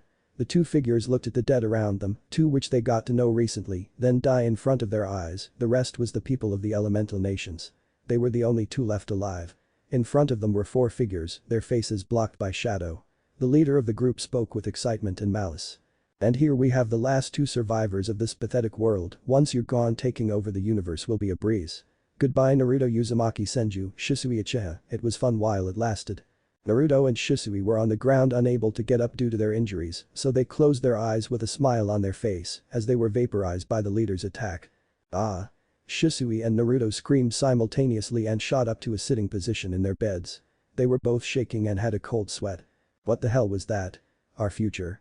Naruto thought, but was interrupted by Shisui barging in, worry etched on his face. Tell me you did not just see that. Naruto nodded slowly, both still shocked at what they saw. Rashi interrupted next. Are you okay Shisui, Naruto? Rashi said and saw their states. I will get some tea ready and don't worry about breakfast, I will handle that. Thank you Rashi, a bad dream was all. Naruto said, then Rashi bowed and left to do what he said. Shisui rubbed his temples, that was no dream Naruto, we need to find those Dragon Balls, lest that vision we saw comes true. Naruto simply nodded, reached to his nightstand and opened the door, then pulled out the dragon radar. He pushed down the plunger which made the device turn on with a beep. Shisui came over to see the map to see 2 Dragon Balls near their position. One was in Yuzu and the other in Kiri. Both knew that a civil war was happening in Kiri, all it took was a stare to know where they were going first. The more allies in this potential war the better. As they started to discuss, Rashi peeked back in. Breakfast is ready. I will be waiting for you. Oh, and thanks again for letting me stay here Naruto, it means a lot. Naruto smiled at the happy look in Rashi's eyes. Shisui and his calming aura in the months helped tame Son Goku to the point where he began to rethink his views on humanity. It was no problem Rashi. After breakfast, Shisui and Naruto got dressed and headed to the Hokage Tower, where they would inform Hiruzen of their plans. Both hoped he would agree to let them leave, if not then the whole nation would be at stake. AIM Leader's Tower. Ihiko, Nagato, and Konan were leading AIM well, and it was all thanks to Hanzo's defeat years ago. Yahiko wanted to kill himself by running into Nagato's kunai, but Konan managed to intervene even though she was held by Hanzo. Yahiko was injured but alive, which brought Nagato out of his funk. All 3 had an epic battle and almost died as a result, but in the end Hanzo was nothing but dust in the wind. They took up their job leading the village since then. The AIM orphans were reminiscing about that day and seeing if anything needed to be changed in their country when they were interrupted by a plant-like man emerging from the floor. Yahiko glared at the man, while Nagato and Konan looked on with boredom. Zetsu, to what do we owe the honor? Nagato said. Our leader is upping his plans, White Zetsu said with his dark half butting in. You are to form the new Akatsuki and start collecting the Bijuu at once. The White Zetsu continued, but an added mission will be to kill the one known as Naruto Uzumaki Senju. Are you up to the task Nagato Uzumaki, or will the love of family get in the way? Nagato still stayed aloof, it shall be done, now go to your master and relay the news. Zetsu didn't respond and melted into the floor to report back. Once they knew he was gone, Nagato breathed a sigh of relief. You're not serious about following through with this, are you Nagato? Konan said with worry in her voice. No, for years I've tried to find my Uzumaki kin, and now I've finally found one. Madara can go fuck himself. Ihiko high-fived Nagato and chuckled, that's the Nagato I know, but you do know that Zetsu most likely reported that we would defect. Nagato and Konan nodded, my eyes are that of the gods, and if Madara wishes to be humbled, he will face the one known as Kami, and he will know pain. Konan and Yahiko slapped Nagato upside the head with him glaring at them, then realized what he said. My god complex came back didn't it? His friend smirked and burst out laughing. Hate you both. Nagato deadpanned. Mountain graveyard. Act so soon, Zetsu. Madara wheezed out. Hi, but it seems that the Amorphans care about family more than your orders. White Zetsu said with his other side interrupting. Permission to kill the poor bastards and that tasty bitch. That's enough, Zetsu. Madara scolded, then coughed a little before clearing his throat. They were dead weight to me anyways, our plan still holds. Is the sacrifice ready? Zetsu nodded and one of his clones appeared from the ground which made Madara smirk. He performed a few hand signs and slammed his hand on the ground. The clone screamed as a coffin came up behind him and closed him inside. After a minute the coffin opened to show Izuna back in the living world. Izuna looked around to see his brother's elderly state. Madara Nai, such a sad state you're in. I see you put my eyes to good use. Madara scowled but didn't let the taunt get to him. Brush up on your skills, brother, as I have a target for you to kill. Be thankful my version of the Edo Tensei gives you full control and your eyes back. Izuna rubbed his hands together with an evil smirk. And my target? Madara smiled. Naruto Uzumaki Senju. Perfect. Time to show why we were the strongest Uchiha ever to walk this land. As he walked away, Madara thought about his deteriorating health. I have borrowed time, I may be attached to the Jito Meizo, but it was thanks to absorbing Obito's life force that I still live. Madara coughed up blood and grimaced. He hoped his plan would come to fruition before he passed. Fury Borders. The meeting with the Hokage was an odd one as Naruto and Shisui had to somehow keep their race a secret while explaining what the Dragon Balls were as well as the vision they had. Hiruzen was still pissed at the fact they kept so much secret, even more so when he couldn't find any information on why Naruto's hair flickered back and forth from black to gold. Regardless, he saw Kiri as a good ally and warned that they may be sent to wave afterwards as backup. Naruto and Shisui had no problem with this and they thanked the Hokage before opening a window and blasted off, which shocked any and all spectators. Hiruzen just chuckled as he packed his pipe. He knew the secret would come out eventually. Currently, Naruto and Shisui were hovering just above the Kiri border as they looked for any rebel camp as the Dragon Ball was inside the village.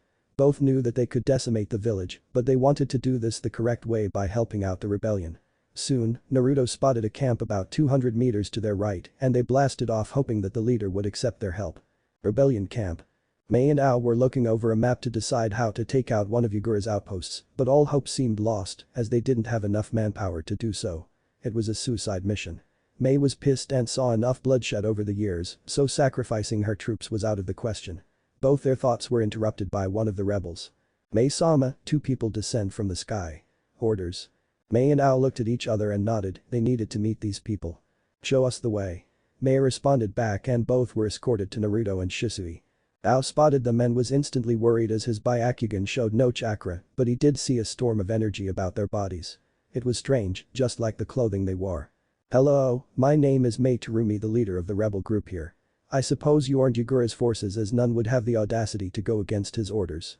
Naruto and Shisui bowed simultaneously and introduced themselves. Naruto Namek is at your service, Mei-sama.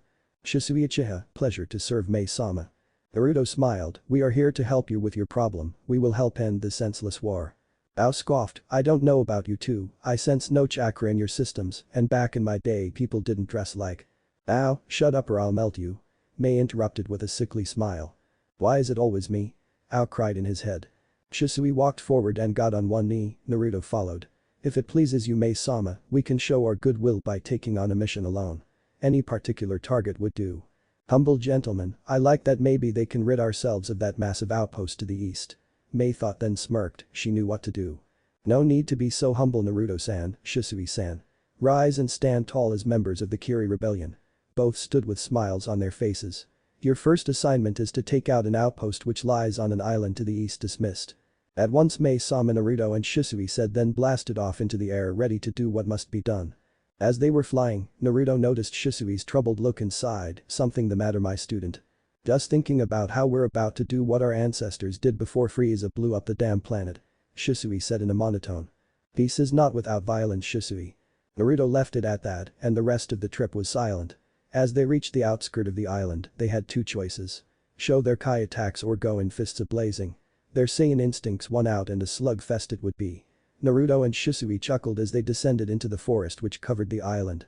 Once they landed, their attitude went stoic as they shifted into battle mode, then they slowly walked up to the outpost, fear non-existent in their eyes. Dying in battle was a great honor. It was a way most Saiyans wished to go out. 30 feet is all that remained between the Saiyans and a steel-reinforced concrete outpost which held over 300 forces. Naruto and Shisui nodded to each other then vanished with pure speed. The guards around the perimeter didn't know what hit them, one moment they were patrolling. The next was darkness as they hit the concrete wall with so much force only a blood smear and some body parts remained. Alarms blared inside the concrete bunker which likely had underground bases and many soldiers piled near the gates ready to fight, but these were not shinobi they were facing.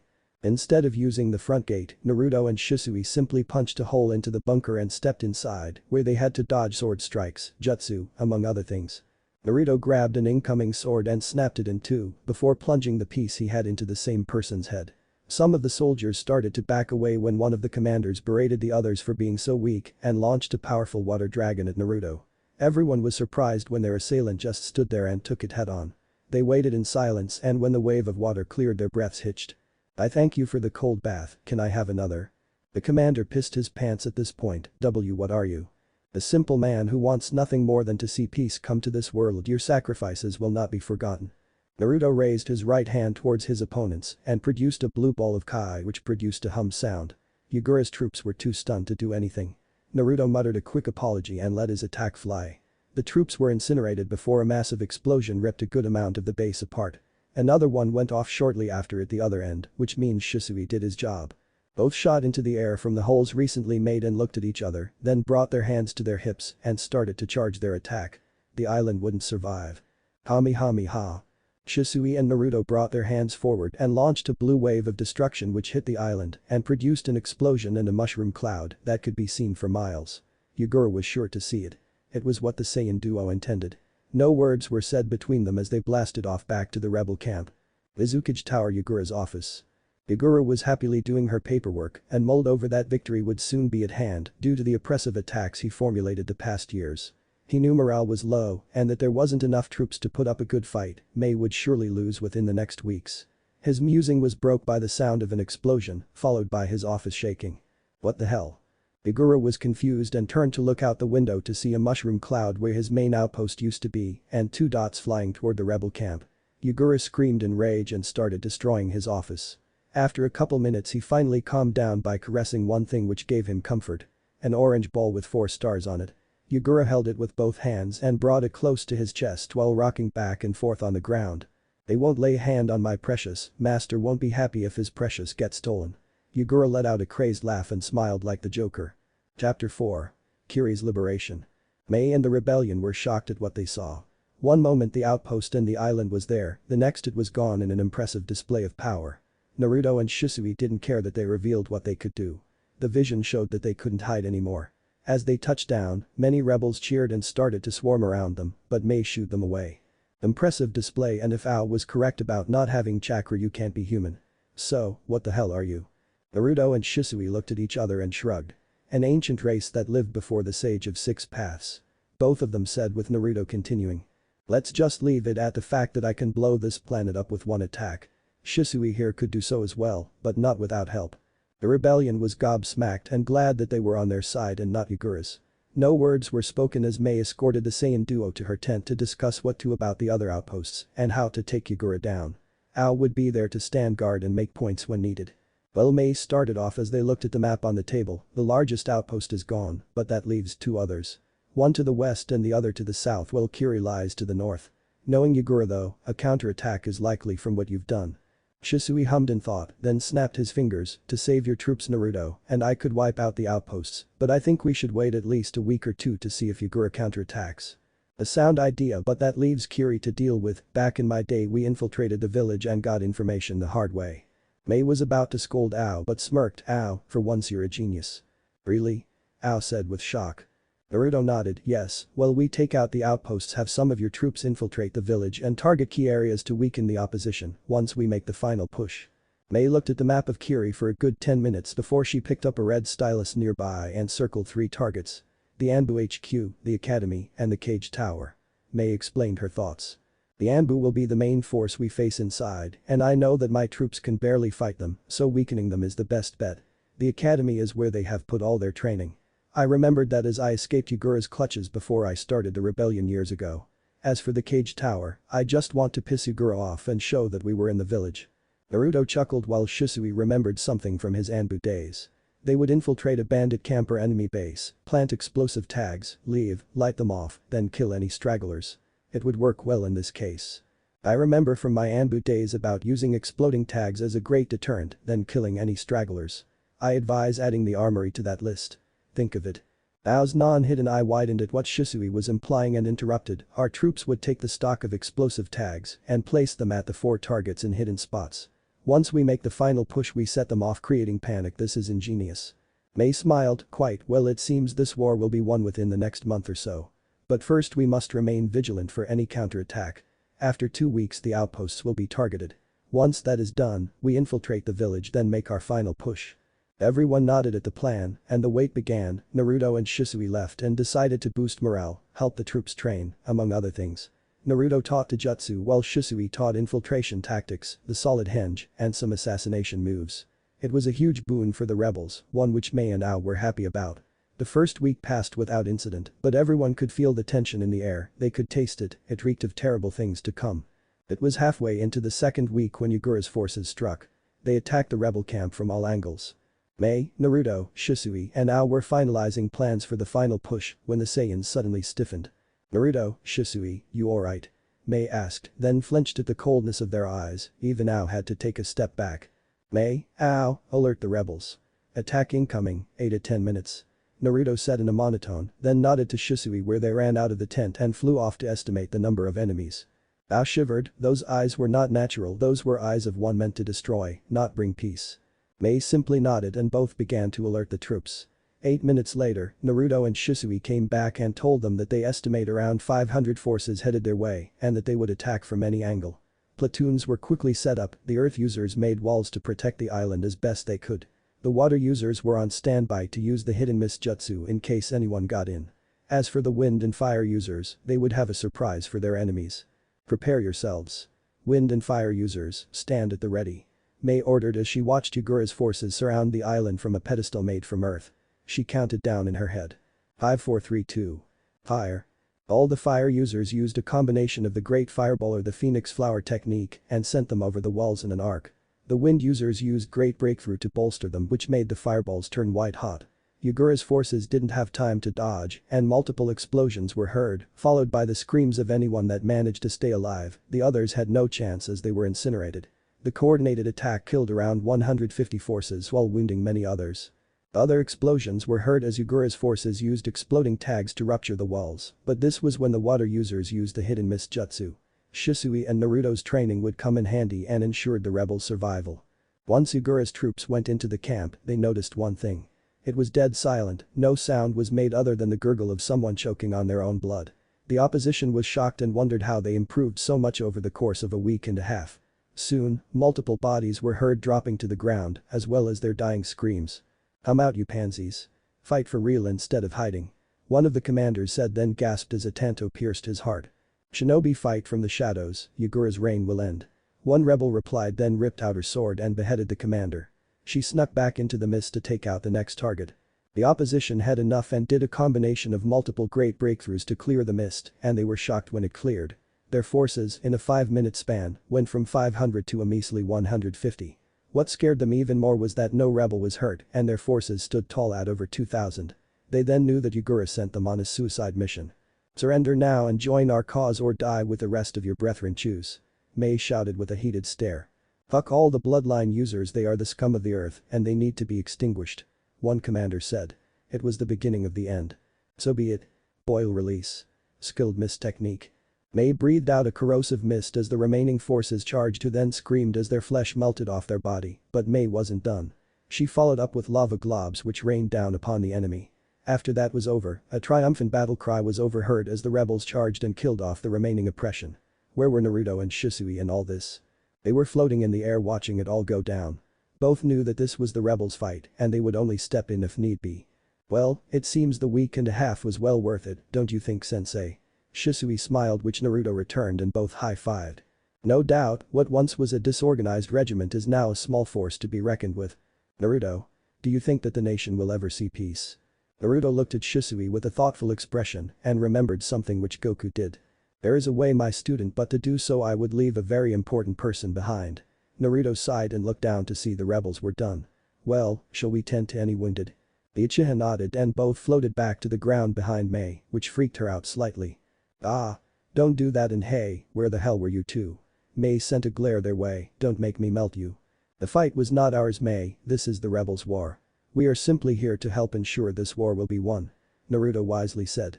Mei nodded, "I expected a larger force, but I think Yagura is running low on troops.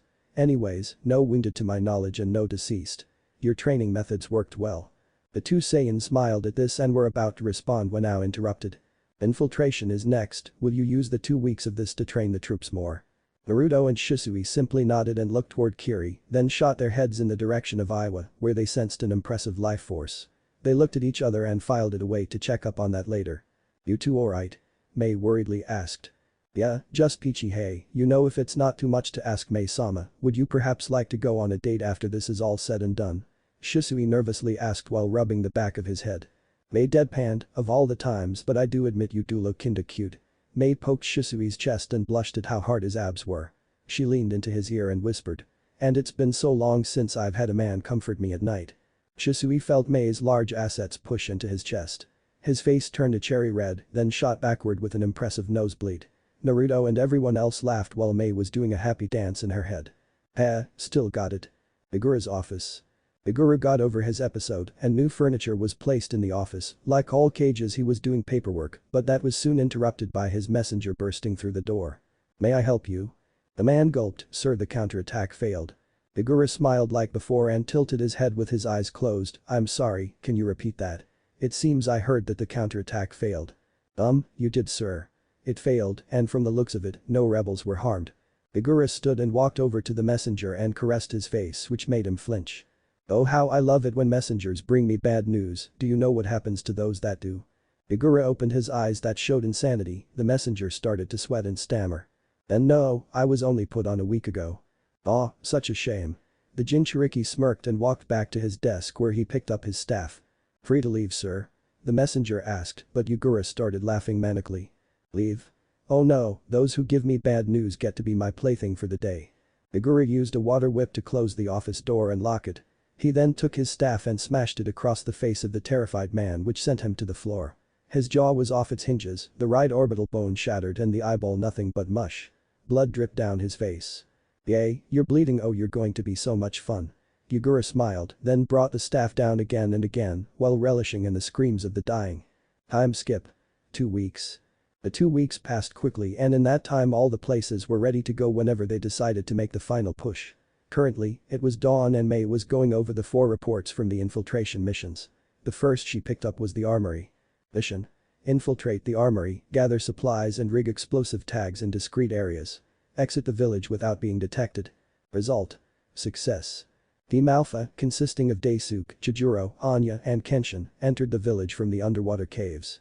They then made their way up through the dungeons where they found countless rotting corpses. No guards present. After exiting the dungeons, they made their way through the alleys where they killed nearby guards, hid the bodies in the dungeon, and used a solid hinge to mirror their image.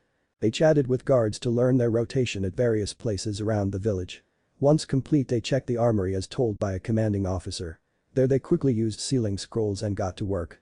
After placing exploding tags in discrete places, Alpha Team left the same way they got in. Loot. 3 barrels of kunai, 2 boxes of ninja wire, 2 boxes of exploding tags, various swords. Mei smiled at the report. The dungeon was an old part of Kiri not many knew about anymore, so the chances of it being checked were slim to none. The next report she picked up was the academy. This one was the most interesting as Team Alpha got to pose as 12-year-olds, and the way they entered Kiri was the most amusing thing. Even Shisui was impressed. He thought for sure that the mission would be a failure because of it. Mission.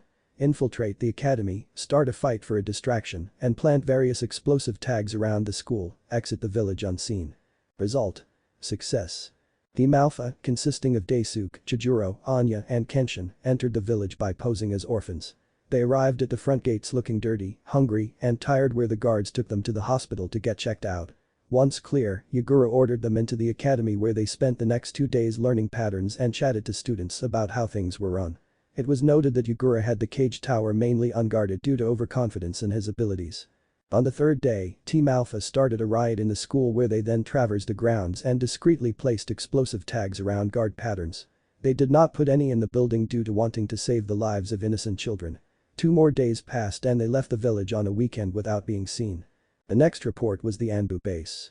This report also coincided with the cage tower as both locations were near each other. Like the armory mission, Team Alpha was again commissioned and entered from the underwater caverns, then hinged into the dead Anbu which were still in the cells.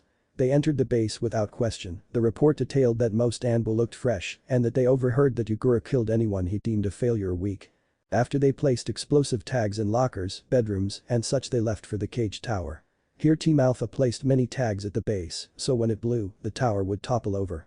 While these infiltration missions were going on, Shisui and Naruto each took an outpost, but they didn't play around this time. They hovered above the outposts and fired a couple Kai blasts. The island and any inhabitants were extinguished, nothing was left. Yugura wasn't happy about this and destroyed his office again, as well as killed any that got in his way. Currently, Mei, Ao, Naruto, Shisui, and the rebellion were ready to head out to do the final push. Kiri would be liberated by day's end. Rebels, today is the day where our hard work comes to an end. Thanks to these two extraordinary men beside me, they have trained you into fine warriors and helped this war come to a close. Will we stand for Yugura's reign anymore? Mei yelled out in order to boost the troops' morale. No. The rebels responded back with their weapons raised in the air. Shisui and the others nodded to each other and led the march toward Kiri's gates. The plan was simple. Once Naruto and Shisui broke the front wall, Mei would flood the area with a water jutsu and then the explosives would go off. From there it would be an all-out bloodbath. The confusion from the explosions would make the enemy scramble, leaving them no time to react before they got killed. As they got closer, guards who were posted started shouting out orders and went to sound the alarm. The Saiyans, however, would not allow that. Naruto and Shisui ran in front of the rebels and started flinging yellow Kai balls as fast as they could at the gate, rapid fire. A symphony of explosions were heard and the rebels had to use chakra to keep themselves stuck to the ground from the wind each blast made. After a minute, Shisui and Naruto stopped and took a few calming breaths before smiling, then letting Mei do her thing. Mei just shook her head and flipped through a few hand signs before producing a great waterfall technique. The wave was 30 feet high and the opposition that ran to meet the rebels paled before being crushed underneath the wave. A war cry from the rebels was heard as they rushed into Kiri right as the explosions went off. First was the armory and thanks to many other munitions inside, the explosion leveled 2 city blocks. Next was the academy grounds which destroyed all guard posts and did minimal damage to the academy which saved any children inside. The Anbu base was next which produced the most casualties as many troops were inside at the time training. Lastly was the cage tower. As Yugura sat inside his office, he felt a tremor from the blast at the armory. 2 seconds later the academy went off, 2 seconds after that was the Anbu base, and now his tower was falling to the ground due to the explosives detonating at its base. Damn those rebels, never would I have thought they would be that bold. Yugura caught the Dragon Ball as it rolled towards him, then jumped out the window and shunshine somewhere safe. He watched the tower fall to the ground, many of his troops crushed in the process. The sounds of fighting soon filled the air. Yugura watched his troops dance around like chickens with their heads cut off and knew that the rebels had outsmarted him. Just as he was about to target Mei and the others, Shisui suddenly appeared in front of him and waved. Well, you're a lot shorter than I thought you would be. Yugura clutched a Dragon Ball tightly in anger and was about to retort, that is until Shisui landed a haymaker which launched the Jinchuriki halfway through the village and through multiple buildings. The Uchiha looked at Naruto who gave a thumb up, then vanished to fight his foe. Naruto watched the rebels take down any unsuspecting foe while giving their all against those who weren't distracted by the blasts and decided to step in if any of them were in danger of dying. Naruto knew that once today was over, Mei would need a lot of support to get Kiri up and running again. He quickly ducked under a sword swing, then punched his opponent in the gut. Naruto's fist went straight through and out the backside which shocked many of Yugura's forces, some of them even started to back up in an attempt to retreat. Naruto wouldn't have it. As the clang of swords on sword and many jutsu being launched was heard, Yugura's forces watched Naruto disappear, then reappear by one of their commanders, both hands on his chest. I'm about to blow my load all over your insides. Naruto smirked. What? The commander stammered back. No homo. With that, Naruto let loose a massive blue wave of Kai which blew a hole into his opponent's stomach. He was dead before hitting the ground. The next the rebels and enemy forces saw was a blur followed by many bodies flying about as Naruto thrashed them about. Mei smirked at this and continued using her lava and boil release to melt flesh off of any enemy in her path. It was then that they all felt the Three Tails chakra. But Shisui. Yugura shook his head as he climbed out of the rubble of the building he landed in. As he did he found that he lost his precious Dragon Ball. He began to frantically search, then paused as he heard a short laugh. Yugura looked up and saw Shisui bouncing his precious from hand to hand. Oh, looking for this? The Uchiha said with a grin. I need my precious. My master needs his precious. Yugura begged with his hands out. Sure. Shisui threw the Dragon Ball back which Yugura caught, but that's when he gasped in pain as the Uchiha planted his fist into the Jinchuriki's gut. Next was Shisui's knee which broke Yugura's nose and made him drop the Dragon Ball. Afterwards was an axe kick which planted the cage into the ground which formed a small crater. You know I thought a cage of all things would be stronger than this. I'm sorely disappointed Yugura. Shisui said. Yugura growled in the crater he was in then activated his Bijuu cloak with 3 tails and grabbed the Saiyan by the throat, the chakra starting to burn the affected area. Not even missing a beat, the Jinchuriki started to beat the ever-loving shit out of Shisui by making his body look like a ball in a pinball machine. The Uchiha was flung into buildings, dragged through the ground, and lastly flung into the air where Yugura made a Bijuudama and launched it at Shisui which hit dead on. This made Yugura laugh in victory before speaking. You talk the talk but couldn't walk the walk, such a shame I hoped for more. As the explosion cleared, Yugura's eyes widened as he saw Shisui with his arms crossed, his shirt off which showed his toned chest and tattered pants. He calmly cracked his neck and wiped the blood off his bottom lip. Nice warm-up Yugura. Mind if I have another one of those? You insignificant pest. Yugura screamed and launched another Bijuudama, but this one Shisui simply batted away. Yugura growled and watched Shisui float back to the ground where he sped forward and landed a haymaker. The Uchiha's head snapped back and he stumbled slightly. Yugura stood back and grinned, but it soon turned to anger as Shisui turned his head to look at him and scoffed. Just as I thought, you're nothing. Yugura had enough and a massive wave of demonic chakra filled the air, it soon cleared to show the 3 tails in all its glory. Shisui grinned and powered up where a blue glow surrounded him, it happened at the same time the massive turtle launched a great water mass bullet towards him. The Uchiha simply flew into it and punched the turtle in the face before vanishing only to appear behind it. He grabbed one of the tails and flung it out of the village. Shisui vanished again and watched his target crash into an island, but once he landed he was on the receiving end of a massive Bijuudama and had no time to react. It hit and exploded which took the island with it. The 3 tails made a laughing sound as the geyser of water which was created started to disperse to show a heavily injured Shisui. His right arm was useless and his left eye was closed. Blood ran down the right arm and many burns were scattered about his body. Shit, that last attack almost did me in. I have no choice but to use that. Shisui thought then took a calming breath before flying toward his target which floated in the water. As Shisui was about to get close, the 3 tails let out a massive roar which pushed him back then he had to dodge multiple water bullets. Using this distraction, the massive turtle jumped out of the water and curled up, then flung itself towards Shisui. Said person's eyes widened as he saw it incoming, he had no choice. Kaioken. Shisui's body burst red and he quickly lifted his remaining arm to stop the beast dead in its tracks before pumping a ton of Kai into a super Kamehameha. The blast engulfed the Bijuu which sent it back into the water where a massive explosion ensued. Shisui was now panting heavily and didn't know how much he had left. After a couple minutes, the water started to bubble, then a black sphere was beginning to form. Shisui knew what this was and dodged just as another Bijuudama shot out of the water. This was only a distraction as the Bijuu jumped from the water again and curled up, then smashed its body into Shisui, which sent his body into the water. As the Uchiha started to sink, he noticed his body started to get covered by coral. Just great, just fan-fucking-tastic. Shisui used Kaioken ×3 to burst out of the coral and straight to the 3 tails where he picked it up and flew into the air. He knew he only had one shot. With one hand on the soft underbelly, he took the other and brought it back, then punched forward into the stomach of the beast before letting loose a special beam cannon. It bored a hole straight through the Bijuu where it screamed out in agony before disappearing, which left the body of Yugura in Shisui's arms, a hole where his chest would be. Yugura only let loose a smile and mouthed the words thank you before he died. Shisui took deep breaths and knew he had enough energy to get back to Naruto before he passed out. With that, he launched back to Kiri, the former cage's body in tow. Mountain Graveyard. As Izuna was training in a separate room, Zetsu watched over the ailing Madara whom suddenly gasped in slight pain. He held his head as a headache started to form. "Master, are you alright?" White Zetsu asked concern in his voice. Madara grunted, it seems that Yugura is no more and the Dragon Ball is lost. Damn that Namikaze damn him. As Madara slammed his hands on his stone throne, his brother heard his yells and peered in to make sure he was alright. "Has the time come to show my prowess, brother?" Madara coughed out some blood before clearing his throat, "Not just my brother, Zetsu will inform me on where the Namikaze is headed next." Izuna and Zetsu nodded, each going to their respective tasks. Back with Naruto and the rebels. The fighting was dying down, most of the opposition was killed or detained as they surrendered after seeing Yugura thrown out of the village and hearing the epic sounds of battle beyond their walls.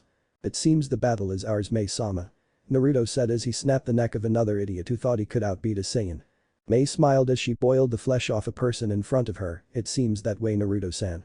Just as they got done saying that, Naruto felt Shisui's life force take a steep drop, even more so than after a massive explosion outside Kiri's walls. He looked up to see his fellow Saiyan falling out of the sky as well as Yugura's corpse.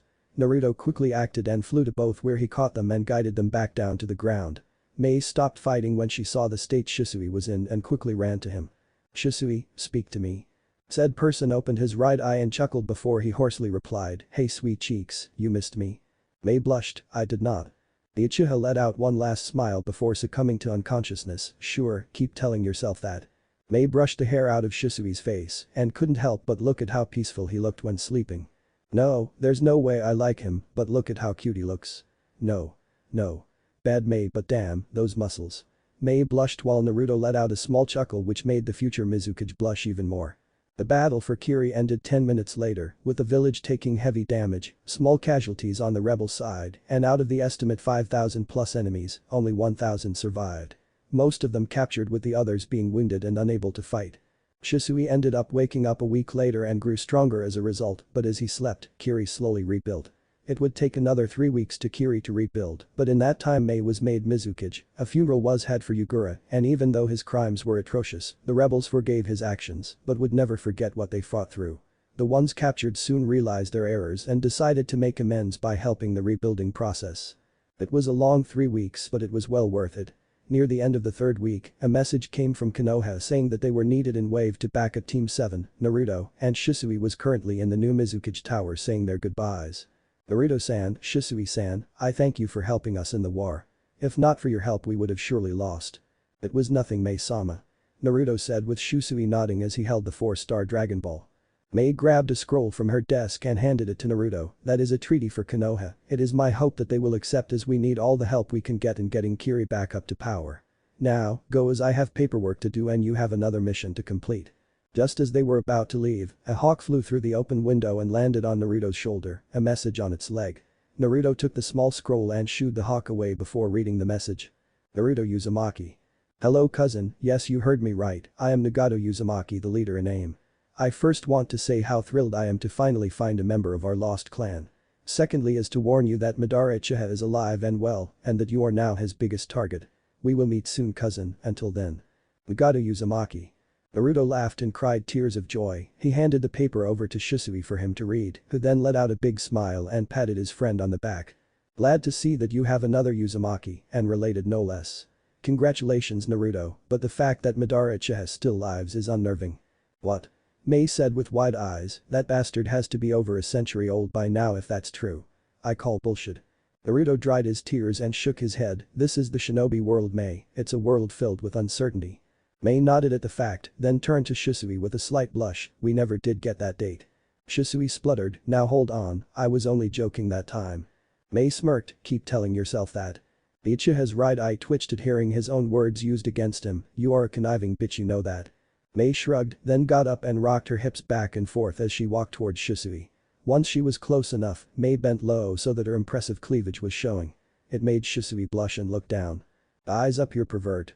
Mei said as she lifted the Uchiha's chin up with her pointer finger, then to Naruto's surprise, she kissed Shisui on the lips. Mei parted quickly and walked back to her desk, then sat back down and laughed at Shisui's stiff frame. Naruto simply shook his head and grabbed his student by the shoulder and proceeded to drag him out the door. "Come on my student, you can have your date later as we have a mission to get to." "Wow." Is all Shisui could say as he left the office via Naruto. It took 10 minutes to the gate. 2 of those were slapping Shisui in order to wake him from his love-induced stupor. Once his student was awake, Naruto gave him the scroll and told him to head to Konoha and deal with the treaty, as he had a bad feeling of what he would face at Wave. Shisui nodded and blasted off while Naruto looked in the direction, a place close to Iwa and Taki. It was the same place the power spike was felt a little over a month ago. Whatever happened over there, I only hope that I can beat it. To think a power level far surpassed my own, truly inconceivable. Chapter 5. The Secret Shatters Part 1.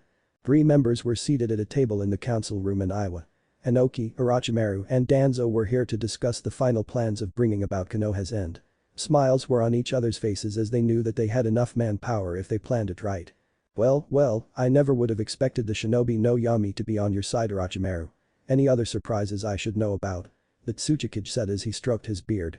Ku, if you insist on knowing then I will indulge your request. Do the names Sasori of the Red Sand, Haiden, and Kakuzu sound familiar? Orochimaru smiled at Inoki's shocked expression. Kakuzu impossible. That man should be dead after almost being killed due to his failed assassination of Hashirama Senju. Danzo scratched his cross-like scar and shook his head, not if you collect the hearts of others to keep yourself going. But enough about trivial matters, has Kumo and Suna made any attempt to invade Ananke? Quickly getting over his shock at how Kakuzu still lives, he grumbled before replying. Any notice of war or reparation I got I threw in the fucking trash. My shinobi have noticed patrols outside our borders and possible ones in the mountains, but no, Danzo, nothing has been done. Ku, they must be scared to take you on Inoki after all. Kumo and Suna's strength alone along with Konoha would easily wipe you out. Silence your tongue, Orochimaru. Danzo started, no, they are not scared, they are lying in wait and ready to notify their leaders when the time comes to strike. It seems that word traveled fast. Perhaps Hiruzen has changed. Inoki made a disgusted look, bah. That old monkey is too soft, always has and always will be. A new voice entered the room, it was Kabuto. He kneeled down and addressed his findings. Orochimaru-sama, it seems that Naruto and Shisui have helped liberate Kiri and as a result have gained another ally in this war. Shall I initiate Plan B? No, Kabuto, just keep tabs on the Namikas and the Uchiha. That is all.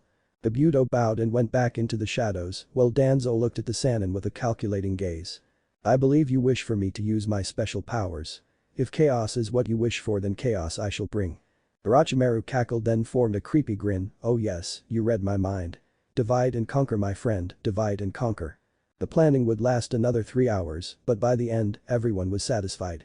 They knew the Konoha would soon come to an end, though they worried about the two unknowns. Naruto and Shisui. As they left, they failed to notice Setsu report back to Madara to tell him of his findings. A turbulent time was about to start in the elemental nations, and in the end, a great change would result. Yuzu.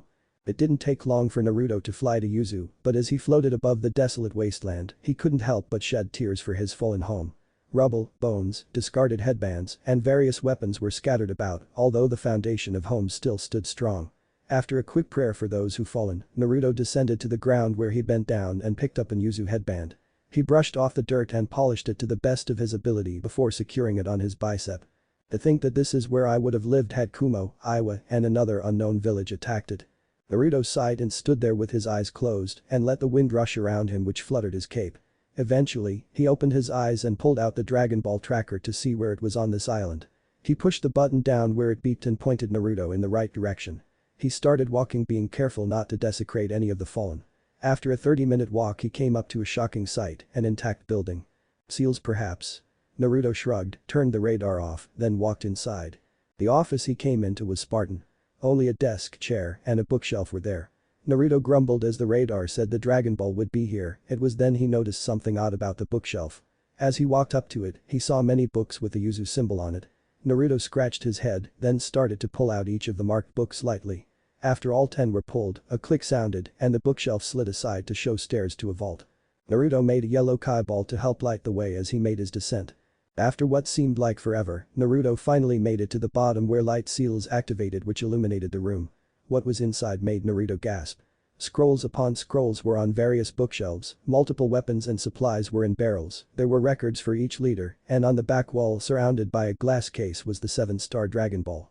Great, how am I supposed to get all this home and make sure it's safe? Wait, why tell anyone it's here in the first place? Naruto thought, then shook his head and took the Dragon Ball from the case before leaving the vault. The bookshelf closed and locked behind him. Naruto looked up to the sky as he exited the building and took off. He had another team to help. But Team 7. Sakura, Sasuke, Sai, and Kakashi just got done taking out the demon brothers with their heads in a sealing scroll in order to collect the bounty. It was not the team's first kill so they managed, but that didn't mean they liked doing the deed. Of course, this prompted Kakashi to berate Izuna. You knew this was going to happen yet didn't tell anyone about it, why? Izuna frowned, I don't have the money, Gato has been sucking our island dry for years, hence why I'm building this bridge. Look, I can pay for the rest later, but please think about my grandson and daughter. Izuna started to cry at the end and it made everyone feel guilty. Kakashi sighed and took out his smut and started to read nonchalantly as he spoke. We got back up on the way so don't worry about it. Your family will be safe. Izuna smiled and thanked them over and over again, which everyone waved off as they started to head towards Wave. After a couple hours of walking, the group decided to make camp, but as they were getting ready to do so their backup descended from the sky and landed in front of them. "Hey Kakashi, Team 7, and Tazuna." Naruto waved at them with a smile, then noticed their shocked looks. "Yes, I can fly, is that so hard to believe?" Kakashi nodded, "Inoki is the only one I know who could do that, by the way, who was the one that flew over us in a blue blur a short while after we left Konoha." Naruto shook his head with mirth. "That was Shisui. Look, you will find out what we are soon enough, so just set up camp as I stand watch." Nobody questioned any further and they did as told, though they watched in awe as Naruto got in a meditative stance and started floating while doing so. Kakashi, being curious, walked over to Naruto and waved his hand underneath and around him, then scratched his chin. "Can I help you, Kakashi?" Naruto said without opening his eyes. Said Jounin got back to reading his smut while smiling. You say something, Naruto?" Naruto just smiled and continued meditating when he felt the power spike again. "Wow, I can't wait to fight whoever that was." "Hey Naruto, how goes the Dragon Ball hunt?" Goku said through King Kai. At first Naruto was surprised then smirked. "We got 3 out of the 7. Still searching for the last 4. What's got you all happy? Was it that power flux I felt earlier?" "How'd you sense that?" Naruto responded back, then face-palmed internally. "Right, you're thousands of years old and can beat my ass with a simple flick in base form." Goku rubbed under his nose and chuckled. "Enjoy your fight, but be careful and remember it comes with a need, not a want." Naruto was about to respond back, but the mental connection was broke. He did, however, think on those last words his ancestor spoke. Right as Team 7 got camp done, they heard Naruto scream out in joy and shook their heads with a smile. Sasuke, however, wanted some answers. "What's got you all happy?" Naruto opened his eyes and floated back to the ground, then ruffled Sasuke's hair. "Like I said, you will see soon enough." Sasuke grunted. "Can you teach me to use Kai?" Naruto honed in on Sasuke's signature and sadly shook his head. "Sorry Sasuke, but not all Senju and Uchiha get the gift." Sasuke was about to ask another question, but Naruto answered it. "Yes, I'm part Senju." Kakashi dropped his smut in shock. "What?" Naruto chuckled and told everyone to gather round the fire that was made as dusk approached. Once they were, he sighed and rubbed his temples, then began to tell the story that Minato told him when on Outer World. Naruto even showed a Kaiball so that everyone could understand. The whole tale took about an hour and a half, but when finished everyone was shocked. Sai smirked. "Woody's got quite the relatives. The first and second Hokages as well as Tsunade." Naruto quirked an eyebrow. "Woody, really, out of all the names to call me you chose that one?" Sakura snickered as Kakashi smiled and got back to his smut. "He has nicknames for everyone. Sasuke is an I'm Cherry. Kakashi is simply known as Pervert." Naruto blinked a couple times then fell on the ground and held his sides as he laughed. After a couple minutes he recovered then wiped the tears from his eyes. No offense but you got a sexual fetish?" Sasuke and Sakura looked at Naruto weird. "Think about it." Sasuke and Sakura replayed all the nicknames in their heads, which made Sasuke laugh and Sakura to scream out Shenro before punching Sai into his tent, where he fell into a blissful slumber. It was going to be an interesting time with this group, but Naruto knew that his guard would always be on watch. "I think a power level higher than mine existed on this planet. I fear that I may lose, but to die in battle is a great honor amongst Saiyans." And Goku's words, "Can I really achieve such a goal?" Naruto stood and wished everyone a good night before deciding to sleep in the crook of a tree while keeping his senses open for any attacks. Kakashi smiled and put his smut away and shooed everyone to their tents. The next morning, Team 7, Kakashi, and Tazuna woke to the sound of something hitting a tree. What they walked out to awestruck them. Naruto was bouncing tree to tree and doing some form of taijutsu nobody has ever seen before. Acrobatics were mixed in with kicks and punches that the Sharingan couldn't even follow. Wherever Naruto hit, the tree had a massive dent in it. Naruto sensed them and grinned. It was time to show them how powerful he really was. Naruto dropped to the forest floor and looked at Sasuke. "Remember at the academy when I said I could turn a tree into toothpicks?" Sasuke nodded, which made Naruto set his battle mode on. His icy eyes and emotionless face shocked everyone. With a yell, Naruto brought back his right arm and punched the tree with all his might. A mighty tree which Hashirama put up was reduced to tiny wooden shrapnel. It was then they saw Naruto didn't even have a scratch on him. Naruto smiled, his battle mode now off. "Well, my training's done. Shall we pack up and head out?" Everyone dumbly nodded, which made Naruto laugh. After camp was tore down, it was a slow process as Tazuna could only move at civilian speeds. Yes, Naruto could have flown everyone there, but he didn't want to risk it with that mysterious power spike. Naruto's guard was constantly up waiting for anything. It was a couple hours later when they got onto a boat, well everyone but Naruto who offered to push the craft to the other side. The boatman took the offer and they were soon to the other side ready to head to Tazuna's home. As they walked down the path, Naruto, who was in front with Kakashi, heard something fly through the air and nonchalantly raised his right hand and caught the massive blade by the handle. "Not bad, brat, now hand it back so I can kill the bridge builder." Zabuza announced his presence, which made Kakashi get into an attack-ready position. "Zabuza, fancy meeting you here, but there's no reason to continue fighting. The war's over, you can return back home," Naruto said as he swung the blade a couple times. Zabuza was shocked. "Impossible, I almost died trying to assassinate Yagura." Naruto shook his head. "I took down Rashi in full Bijuu mode while my partner killed Yagura, but not without injury. I assure you, Zabuza, if you help us then you will see just how powerful I am." Zabuza made a twitch with his finger which signaled Haku to throw a couple senbon at Naruto. Both were shocked when he simply flicked them out of the air then disappear, only to reappear with Haku in his hands. "Now that wasn't nice, I will give you one last chance. Help us or you will never get to see how far Kiri has prospered since Mei took over as Mizukage." Zabuza smiled under his bandages. "So, she still lives after all. Let Haku go, kid, I sense nothing but truth coming from you." Naruto nodded and pushed Haku towards Zabuza, then threw the swordsman back his sword, which Zabuza caught and placed it in the harness on his back.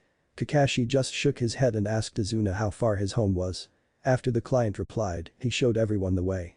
Once again, Naruto looked towards Iwa and narrowed his eyes then at Wave. A bad feeling arose in his mind along with a vision. Wave was gone, not even an island remained, his dead body floating in the sea amongst the debris. Naruto clenched his fists and his hair flashed gold before settling on black again. He would not stand to see that vision come true. Mountain Graveyard. Zetsu just arrived back from spying in Iwa as well as other places around the nation. He smiled knowing that Madara would like the news. "Report, Zetsu." Naruto and Shisui parted ways with the Namikaze backing up a Konoha team in Wave. "White," Zetsu said with his other half interrupting. "The Sannin, Danzo, and Iwa plan to invade Konoha at some point during the Chunin exams, many bodies to feast on." Madara smiled, then coughed up some blood before he spoke. A prime opportunity to take what's rightfully ours. Keep tabs on the Dragon Balls, I feel that I only have a couple years before passing on. Time is of the essence." Madara coughed heavily and grasped his heart. Izuna heard this and rushed over to help his brother. After a couple minutes Madara's heart settled but was still breathing heavily. "Shall I head to Wave, my brother?" Madara nodded, "Yes Izuna, but only stay back and monitor before striking." Izuna was about to leave when Madara told him one thing. "Return with his head on a pike, I wish to gaze upon the Namikaze's fear-filled face."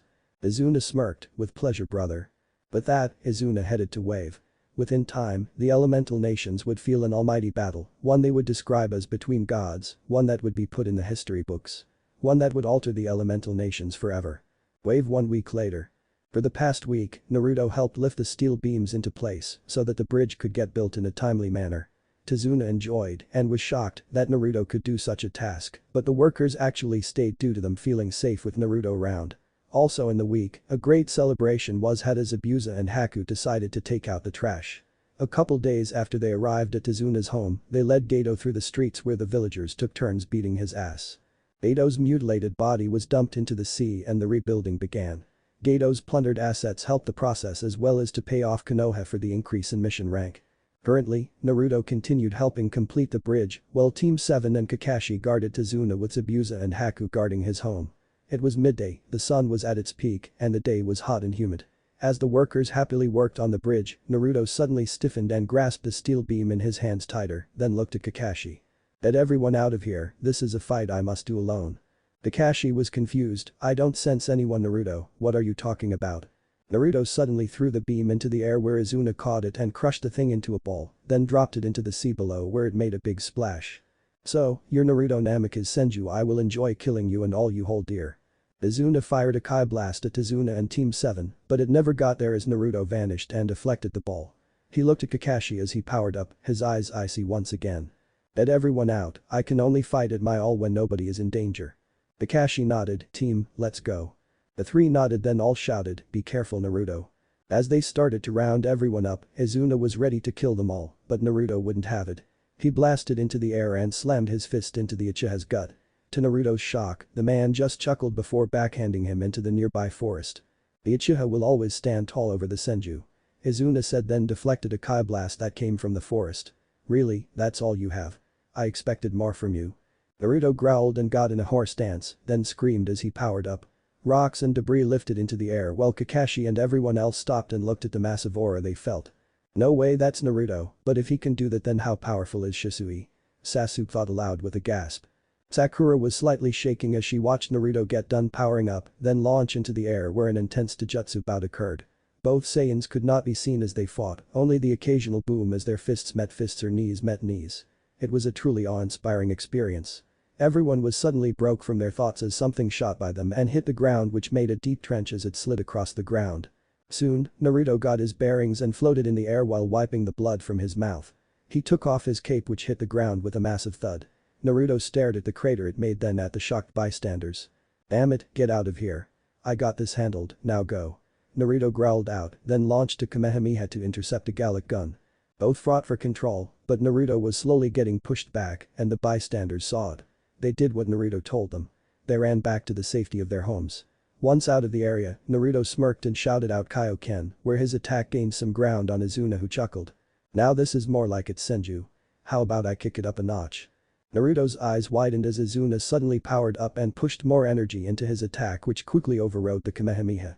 Izuna's attack smashed into Naruto, which made a huge explosion. As the dust cleared, Naruto had no shirt and was glaring at Izuna. "Is that all you can do, Senju? Glare if you need the motivation to take me seriously, then let's see how you handle wave becoming no more." Naruto gasped as the vision came back to him. "No." He screamed out, then used instant transmission to appear right in front of Izuna as he was ready to fire off his attack. Izuna's eyes grew wide at the sudden movement, even more so as he saw Naruto quickly power up a Masenko. "You will never harm anyone while I still draw breath." But that Naruto screamed and fired his attack, which quickly engulfed Izuna and exploded, but Naruto didn't give the Uchiha a chance. He grabbed his stunned opponent and landed a flurry of punches and kicks before kneeing Izuna repeatedly in the face. Naruto then punched the bastard through the bridge. Naruto finished with a final flash which completely destroyed the bridge and left a large crater which water started to fill into. Naruto breathed heavily and smiled. "Take that, you son of a bitch." Naruto's smile turned into a frown when he saw Izuna rise from the crater looking slightly unfazed. His shirt was partly off, he bled from certain spots, but other than that Izuna was fine. Not bad, but still, not good enough." The Uchiha said as he cracked his neck, then vanished only to land a crushing blow to Naruto's stomach. As Naruto gasped for breath, Izuna clutched his neck, then turned to face Wave.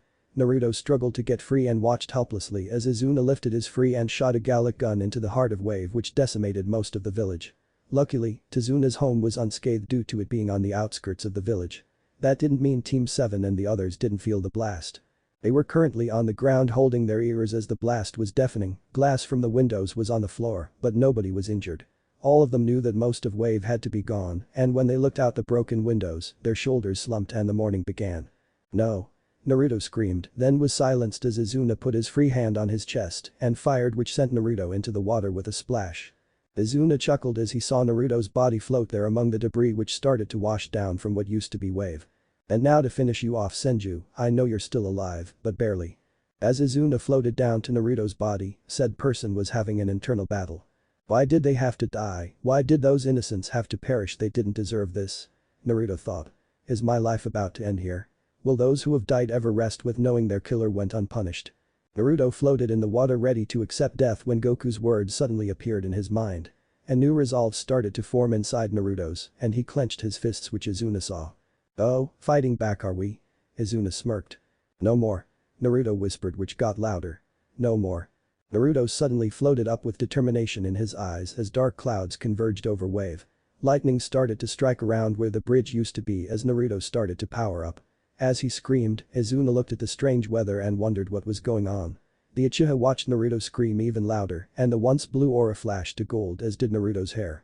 After a minute, Naruto let out one final yell in which a bright golden light flashed over Wave. When it dimmed, a new Naruto emerged.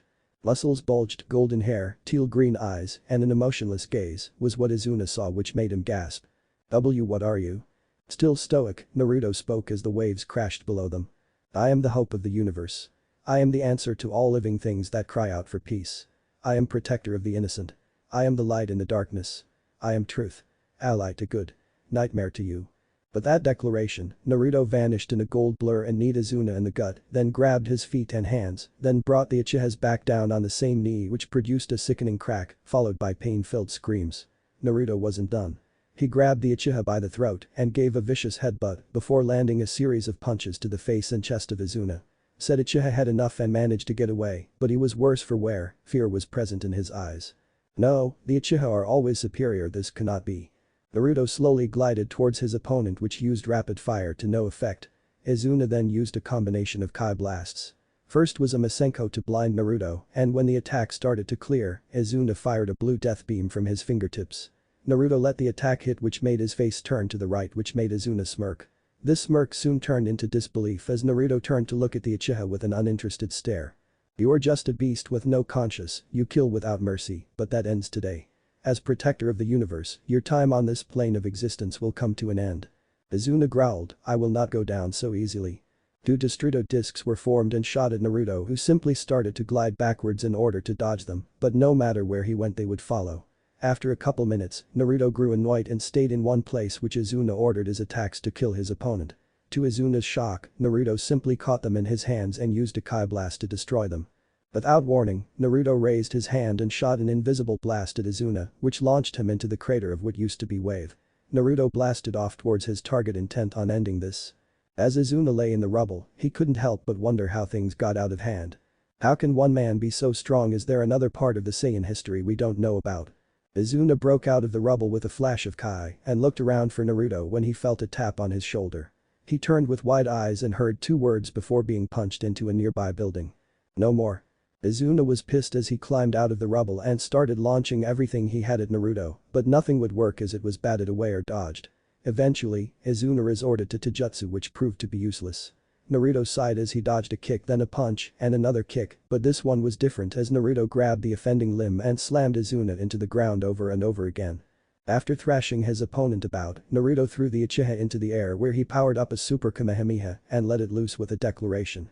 "This is for all those innocents you killed, enjoy your stay in hell." Izuna screamed as the blast engulfed him and continued into space, where the energy exploded into a bright blue light, which all of the elemental nations saw. Naruto sighed and looked at the remnants of wave, then powered down and started to walk toward Izuna's home. A wave of dizziness suddenly overcame Naruto, and the last thing he saw before going unconscious was Team 7 and Kakashi rushing to his aid. Outer world. Kai and Goku felt the fight.